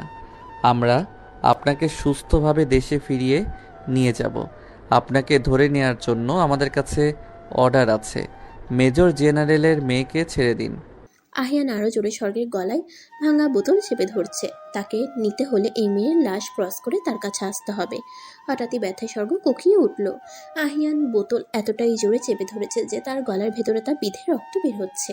সৌম্য আহিয়ানকে বিভিন্নভাবে বোঝানোর চেষ্টা করেও কোনো ফল পেল না। হঠাৎই আহিয়ান দেখতে পেল তার বুকে অনেকগুলো গান টার্গেট লাইট। এবার সে মনে মনে সিদ্ধান্ত নিল সে মরলে স্বর্গকে নিয়েই মরবে। যেই জিনিস আহিয়ানের হাতে এসেছে সেই জিনিস কেউ ফিরিয়ে নিতে পারবে না। আহিয়ানের ভান্ডার শুধু প্রাপ্তিতেই পরিপূর্ণ থাকবে। মোহিত স্বর্গকে চোখের ইশারায় আহিয়ানের হাতে কামড় বসাতে বলল। চোখের ইশারা পেতেই স্বর্গ আহিয়ানের হাতে কামড় বসিয়ে দেয়। রাগে হিতাহিত জ্ঞানশূন্য হয়ে স্বর্গের চুলের মুঠি ধরে গালে কষিয়ে চর মেরে দেয় আহিয়ান। টাল সামলাতে না পেরে স্বর্গ মোহিতের উপর পড়ে যেতে নিলে মোহিত তাকে এক হাতের সাথে আগলে নেয়, অন্য হাত দিয়ে গান পয়েন্ট করে। হঠাৎই দুটো ছেলে রুমের ভেতরে প্রবেশ করে মোহিতার সম্মুখে বন্দুক তাক করে। বাইরে থেকে অনবরত গুলি ছুটতে থাকে নিকোলাসের টিম। হঠাৎই পরিস্থিতি অস্বাভাবিক হয়ে যায়। মোহিত হ্যাচকা টানে স্বর্গকে কোলে তুলে নেয়। স্বর্গ দুই হাতে মোহিতের গলা জড়িয়ে ধরে, দুই পা দিয়ে কোমর জড়িয়ে মোহিতের বুকের সাথে লেপ্টে রইল ছোট বাচ্চাদের মতো। হঠাৎই মোহিত উৎফুল্ল কণ্ঠে বলে উঠল, স্বর্গ যা কিছুই হয়ে যাক আমাকে এভাবেই ধরে থাকবেন, নড়বেন না। ঠিক আছে। স্বর্গ বিড়াল ছালার মতো গুটিয়ে রইল মোহিতের কাঁধে মাথা রেখে। মোহিত এবার দুই হাতে রাইফেল ধরে সম্মুখে অর্ডার দিল, ক্যাপ্টেন কভার মি। ছেলে দুটোকে নিকোলাস আর ভলতেয়ার গুলি করে ঝাঁঝরা করে দিল। অসহায়ের মতো পড়ে রইল আহিয়ান একা। সিঁড়ি বেয়ে সতর্কতার সহিত বন্দুক তাক করতে করতে নিচে নেমে এলো মোহিত। ব্লুটুথ ডিভাইসের মাধ্যমে নিকোলাসকে জানালো, মিশন সাকসেস। কিছুক্ষণ পর নিকোলাস এসে বলে, অ্যারেঞ্জড হিম। চারপাশে লাইটস, ক্যামেরার ঝলকানি। সাধারণ মানুষের চাইতে যেন রিপোর্টার্সের সংখ্যাই বেশি। আহিয়ানকে হ্যান্ডকাপ লাগিয়ে বুলেট প্রুফ জ্যাকেট পরিয়ে শেল্টারের সাথে ঢাকা এয়ারপোর্ট থেকে আর্মিদের স্পেশাল গাড়িতে তোলার চেষ্টা করা হচ্ছে। কিন্তু চারপাশে ক্ষুব্ধ জনতা, কেউ পাথর ছুঁড়ে মারছে, কেউ স্যান্ডেল ছুঁড়ে মারছে, কেউ আবার টিভিতে নিজের ছেলের এমন দুর্দশা দেখে টিভি বরাবর রিমোট ছুঁড়ে মারলেন আশরাফ চৌধুরী। রিমোটের আঘাতে নিমিষেই ডিসপ্লে নষ্ট হয়ে গেল বিদেশ থেকে আনা ব্র্যান্ডেড টিভিটার। তার তিলে তিলে গড়া সম্মান, ভালো মানুষের মুখোশ, প্রতিপত্তি এই জানোয়ার নিমিষেই নষ্ট করে দিল। স্ক্রাউন্ডেলটাকে আগেই খুন করে দিলে আজকে আর এই দিন দেখতে হতো না। মানুষের সামনে সম্মানহানি, ছেলে সম্পর্কে বিভিন্ন ধরনের প্রশ্নের জবাব, এসব এড়াতে মিথ্যে নাটকের ভান ধরা ছাড়া আর কিচ্ছু করার নেই। বজ্জাত রিপোর্টারদের কথা না বললেই নয়। প্রথম প্রশ্নই করে বসবে, আপনার ছেলে এত অপকর্ম করেছে, আপনি একজন বাবা হিসেবে কিছুই জানেন না? শুধু কি তাই, মিথ্যে গুজব জুড়ে দিয়ে বিভিন্ন হেডলাইন বানিয়ে খবরে প্রচার করবে। শেষে দেখা যাবে কিছু কুর্তি কেউটে বেরিয়ে গেছে। নিউজ পোর্টালগুলোতে সাংবাদিকরা একে একে বিভিন্ন খবর বিভিন্নভাবে বলে যাচ্ছে। বিশিষ্ট সমাজসেবী আশরাফ চৌধুরী একমাত্র ছেলে আহিয়ান চৌধুরী আহির ধূর্ততার সহিত মেজর জেনারেল নাফিস মাহমুদের মেয়েকে রাশিয়াতে পাচার করে দেওয়ার জন্য অপহরণ করেছে। টানা ৪৫ দিনের আর্মি অভিযানে রাশিয়ান আর্মির সহায়তায় সিএমএইচের এই নব্য মেডিকেল অফিসারকে অক্ষত অবস্থায় উদ্ধার করা হয়েছে। মোহিতের রেকর্ড করা রাশিয়ান ছেলেগুলোর জবানবন্দিগুলোকে মিডিয়া আরও রসিয়ে রসিয়ে প্রচার করলো। ছেলের এহেন কুকীর্তি সহ্য করতে না পেরে বাবা আশরাফ চৌধুরী হার্ট অ্যাটাক করে ঢাকার একটি স্বনামধন্য হাসপাতালে আইসিইউতে ভর্তি আছেন। অবস্থা আশঙ্কাজনক। আরও বলল, বিভিন্ন জবানবন্দি, মেডিকেল টেস্ট করার পর স্বর্গকে বাসায় আনা হয়েছে। মেয়েকে জড়িয়ে ধরে তনুজা আকুল হয়ে কেঁদে কেঁদে মেয়ের চোখে মুখে চুমু খাচ্ছেন। মোহিতকে জড়িয়ে ধরে নাফিস শুধু পিঠ হাতিয়েই যাচ্ছেন। মোহিত আজ তার প্রাণ তার হাতে ফিরিয়ে দিয়েছে। এই বিনিময়ে মোহিত যা চাইবে নিজের জীবন বাজি রেখে হলেও মামা হিসেবে নাফিস মাহমুদ মোহিতকে সেটাই দিয়ে দেবে। মিসেস তারিন অবুজের মতো শুধু চেয়েই রইলেন। কিছুই তার বোধগম্য হলো না। সুখ দৌড়ে এসে স্বর্গকে জড়িয়ে ধরলো, কাঁদতে কাঁদতে বলতে শুরু করলো, মাফ করে দে আপু, আর কখনো তোর পিছনে লাগবো না। গুড বয় হয়ে লেখাপড়া করবো আর তোকে দেখে শুনে রাখবো। পরিবারের মানুষের এহেন শোচনীয় অবস্থা দেখে ফুপিয়ে কেঁদে উঠল স্বর্গ। বাবা মা ভাইকে ছাড়া সেও অনেক কষ্ট পেয়েছে অজানা অচেনা পরিস্থিতিতে। সে আবার নতুন জীবন পেয়েছে মোহিতের জন্য। স্বর্গ মনে মনে নিজের সমস্তটা মোহিতের জন্য উৎসর্গ করলো। পিউকে চমকে দিতে সৌম্য নিজেই এসেছে পিউর কেবিনে। পিউ কোনো এক ভাবনায় ডুবে রয়েছে। সৌম্য গলা খাকারি দিল। পিউ আনমনে জিজ্ঞেস করলো, কি সমস্যা, খুলে বলুন। সমস্যা তো অনেক ম্যাডাম, আপনি কয়টার মেডিসিন প্রেসক্রাইব করেছেন? পরিচিত কণ্ঠস্বর কানে পৌঁছতেই বসা থেকে দাঁড়িয়ে গেল পিউ। সামনে দাঁড়ানো নিজের একান্ত ব্যক্তিগত পুরুষটিকে দেখে চেয়ার রেখে দৌড়ে সৌম্যের বুকে আশ্রে পড়ল। এতদিনের জমিয়ে রাখা কষ্ট বাঁধ ভাঙা অশ্রুতে ধুয়ে মুছে গেল। সৌম্যকে দুই হাতে জড়িয়ে ধরে জানালো নানান অভিযোগ। আপনি খুব খারাপ ক্যাপ্টেন, খুব খারাপ। আপনি আমাকে এতগুলো দিন অনেক কষ্ট দিয়েছেন। একটা ফোন কলও কি আমার প্রাপ্য ছিল না? আদুরে কণ্ঠে সৌম্য বলে উঠল, আপনি বড্ড নরম মনের মানুষ পিউ। এত নরম হলে কিভাবে চলবে? মানুষ তো আপনাকে সহজে ভেঙে দিয়ে চলে যাবে। পিউ সৌম্যকে আরো শক্ত করে জড়িয়ে ধরে। পিউয়ের মনে হচ্ছে ছেড়ে দিলেই সৌম্য আবার পালিয়ে যাবে। পিউকে মাথায় হাত বুলিয়ে দিতে দিতে সৌম্য বলে উঠল, আপনি জানেন না দূরত্ব ভালোবাসা বাড়াই? না, আমি জানি না, জানতেও চাই না। পিউয়ের সাবলীল উত্তর। মুচকি হেসে পিউয়ের কপালে গাঢ় চুমুর পরশ আঁকে সৌম্য। যত দুপুর গড়াচ্ছে সূর্যের তেজ হু হু করে বাড়ছে। বাইরে এক দণ্ড টেকা যাচ্ছে না। সূর্যের উত্তাপে মাটিসহ মরুভূমির বালুর মতো উত্তপ্ত হয়ে আছে। কোনো ফাঁক ফোকর কলিয়েও ধরণীতে কোনো হাওয়া বইছে না। পাক পাখালি পর্যন্ত গাছের পাতার চিপাই খাপটি মেরে বসে আছে। মাঝে মাঝে দু একটা কাকের কাকার ডাক শোনা যাচ্ছে। একদিকে প্রচুর গরমের ভেতর জার্নি করে এসেছে, তন্মধ্যে খাবারের অনিয়ম, ভয়ভীতি, অনুপযোগী পরিবেশ সব মিলিয়ে স্বর্গের অবস্থা নাজুক। বাসে এসে এসে হড়হড় করে বমি করে দিল। মাথা চক্কর দিয়ে উঠছে বারবার। তনুজা ধরে ধরে দোতলায় স্বর্গের বেডরুমে স্বর্গকে এনে শুয়ে দিলেন আর নিজে চলে গেলেন স্যুপ বানাতে। শরীরে শক্তি পাচ্ছে না স্বর্গ। এই মুহূর্তে ভিটামিন স্যালাইন পুশ করা জরুরি। নিজের ফোন, ওয়ালেট, ব্যাগ সব কিছু হারিয়ে গেছে স্বর্গের। আহিয়ানের দুর্ধর্ষতার কথা মনে পড়তেই শরীরে শিউরে উঠল স্বর্গের। হঠাৎই স্বর্গের শয়ন কক্ষের দরজা খুট করে খুলে গেল। রুমে প্রবেশ করল মোহিত। মোহিতকে দেখে বুকের ধুকপুকানি বেড়ে গেল স্বর্গের। মনে হচ্ছে এখনই লাভ অ্যাটাক এসে যাবে। মোহিতের আর্মি ইউনিফর্মের আকর্ষণীয় রূপে স্বর্গ ভুলে গেল চোখের পলক ফেলতে। উফ, কে বলেছে এই বেটাকে এত সুন্দর হতে? এই বেটা রাস্তায় চলাফেরা করে কিভাবে? মেয়েরা কি তাকে নজর দিয়ে গিলে খায় না? শোয়া থেকে উঠে বসতে চাইল স্বর্গ, কিন্তু শরীরে সাই দিল না। বসা মাত্র মাথা ঘুরে উঠল। আউচ বলে মৃদু শব্দ করে আবার থপ করে শুয়ে পড়ল স্বর্গ। মোহিত বিচলিত হলো। দৌড়ে স্বর্গের কাছে এসে দুটো বালিশ উঁচু করে দুই বাহু ধরে স্বর্গকে শুয়ে দিল। মোহিত এতটাই স্বর্গের কাছে চলে এলো যে দুজন দুজনের হার্টবিট শুনতে পাচ্ছে। মুহূর্তেই চোখাচোখি হলো দুজনের। এতটা কাছে তার প্রেয়সী। বুকের ভেতর অবাধ্য ইচ্ছে আন্দোলন করে বাইরে বেরিয়ে আসতে চাইছে। নিজেকে কন্ট্রোল করা মুশকিল হয়ে যাচ্ছে। নিজেকে ভয়াবহ শাসিয়ে চলে আসতে চাইল মোহিত। অমনি খপ করে শার্টের কলার তুলে ফেলল স্বর্গ। প্লিজ নড়বেন না মেজর। আপনার হৃদস্পন্দন শুনতে আমার ভালো লাগছে। আপনি আমার কাছে থাকলে আমার ভালো লাগে, নিজেকে সেফ মনে হয়। বলতে বলতে স্বর্গ মোহিতের গালে আঙ্গুল ছুঁয়ে ছুঁয়ে ঠোঁটের কাছে আনলো। দুই আঙ্গুলের সহায়তায় মোহিতের টকটকে লাল ঠোঁটে টিপে ধরল স্বর্গ। আবেশে চোখ বন্ধ করে ফেলল মোহিত। কণ্ঠ খাদে ফেলে বলে উঠল, নিজেকে কন্ট্রোললেস লাগছে স্বর্গ। আমি অনেকক্ষণ ধরে সব কিছু আয়ত্তে আনার চেষ্টা করছি। প্লিজ আমাকে সীমানা পার হতে বাধ্য করবেন না। আমাকে শক্ত করে জড়িয়ে ধরবেন মেজর। স্বর্গের আকুল নিবেদন। কিভাবে মানা করবে নিজের মোহিনীর এমন আবদার? মোহিত পারল না স্বর্গের আকুতি ফিরিয়ে দিতে। দুই হাত দিয়ে জড়িয়ে চেপে ধরল বুকের সাথে। স্বর্গ ও মোহিতকে এমনভাবে ঝাপটে ধরল যেন কেউ চাইলেও আর তাদের আলাদা করতে না পারে।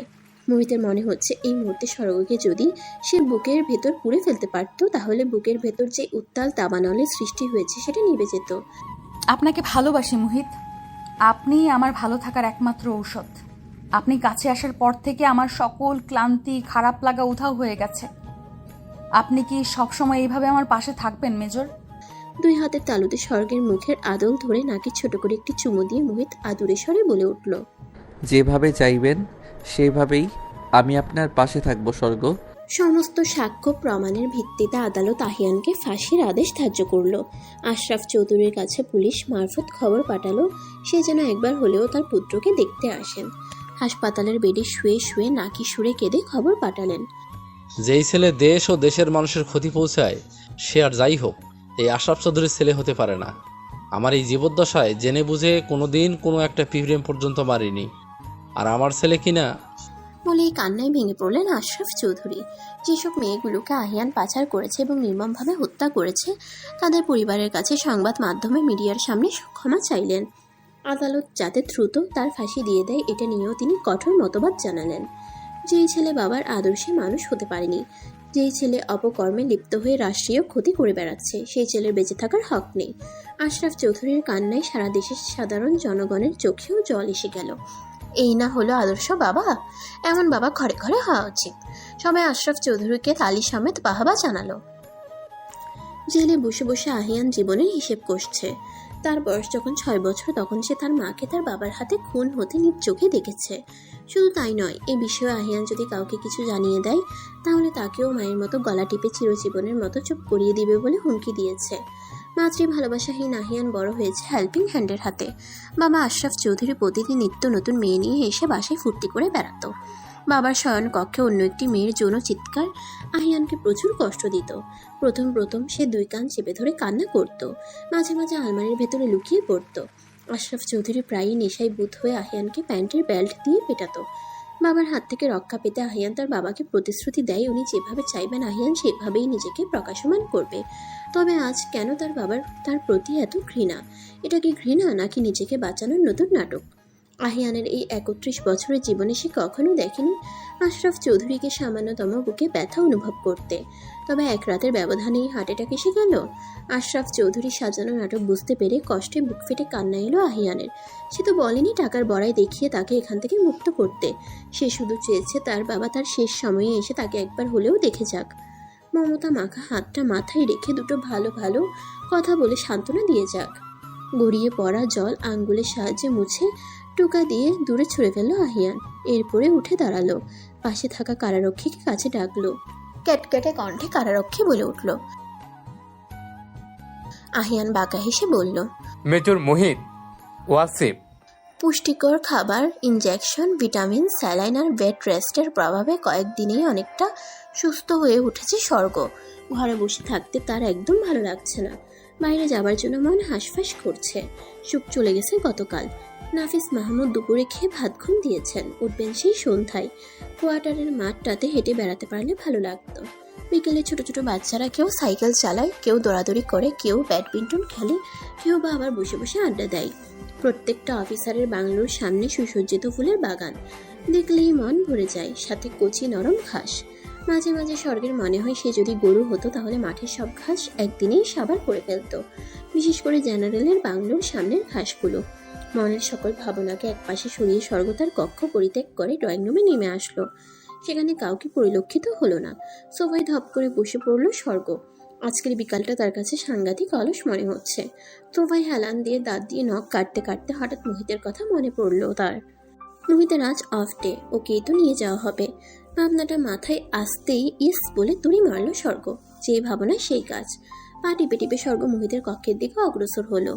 মোহিতের দরজার সামনে এসে দুরু দুরু বুকে ঠক ঠক শব্দ করলো স্বর্গ। বিছানায় বসে ল্যাপটপে কিছু ব্যক্তিগত কাজ করছিল মোহিত। হঠাৎ দরজায় নকের শব্দ কাজে ব্যাঘাত ঘটালো। আর ভাবে, এই টাইমটাতে মামা মামি দুজনেই ঘুমায়, আর মা তো কখনোই আসে না। মোহিত এই কাজের ফাঁকে গিয়ে মায়ের সাথে সময় কাটায়। তাহলে কে আসলো? কাজ বাদ দিয়ে ল্যাপটপ অফ করে বসা থেকে উঠে দাঁড়ালো মোহিত। খট করে দরজা খুলে স্বর্গকে নিজের দরজার সামনে দেখে ঠান্ডা সমীরণ বয়ে গেল মোহিতের প্রাণে। না চাইতেও ঠোঁটে ফুটে উঠল প্রশস্ত হাসি।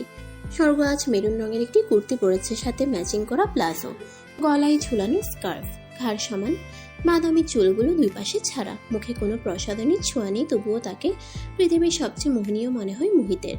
স্যালাইনের প্রভাবে মুখটা গুলুমুলু লাগছে। মোহিতের মনে হলো মেয়েটাকে একটা টুপ করে চুমু খেয়ে ফেললে মন্দ হয় না। কিন্তু চাইলেই কি মেজর জেনারেলের মেয়েকে যখন তখন চুমু খাওয়া যাবে নাকি? মনকে বহুত হুমকি ধামকি দিয়ে নিজেকে স্বাভাবিক করলো মোহিত। মুখে হাসি বজায় রেখে বলে উঠল, আরে স্বর্গ, আপনি ভেতরে আসুন। মোহিতের মুখে আপনি সম্বোধন শুনে রাগের মিটার 600 ফারেনহাইট হলো সামনে দাঁড়ানো মানবীর। তৎক্ষণাৎ পিছনে ফিরে হাঁটা দিল সে। সাথে সাথেই মোহিত ব্যাকুল বনে গেল।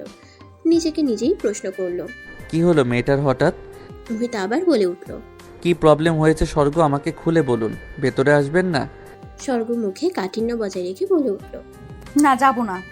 তখন মুড ভালো ছিল, এই জন্য এসেছিলাম। এখন মুড খারাপ হয়ে গেছে, তাই চলে যাচ্ছি। দরজায় নক করে আপনার বিশেষ সময় নষ্ট করার জন্য আন্তরিকভাবে দুঃখিত, মাফ করবেন। বলে 2 হাত জোর করে চলে যেতে উদ্যত হলো। মোহিত জানে মেয়েদের মুড সুইং হয়। নিজের বোনকে দিয়ে জলজান্ত প্রমাণ মোহিত। তাই বলে সেকেন্ডের ব্যবধানেই স্বর্গকে মোহিত অনেকদিন ধরেই দেখে আসছে।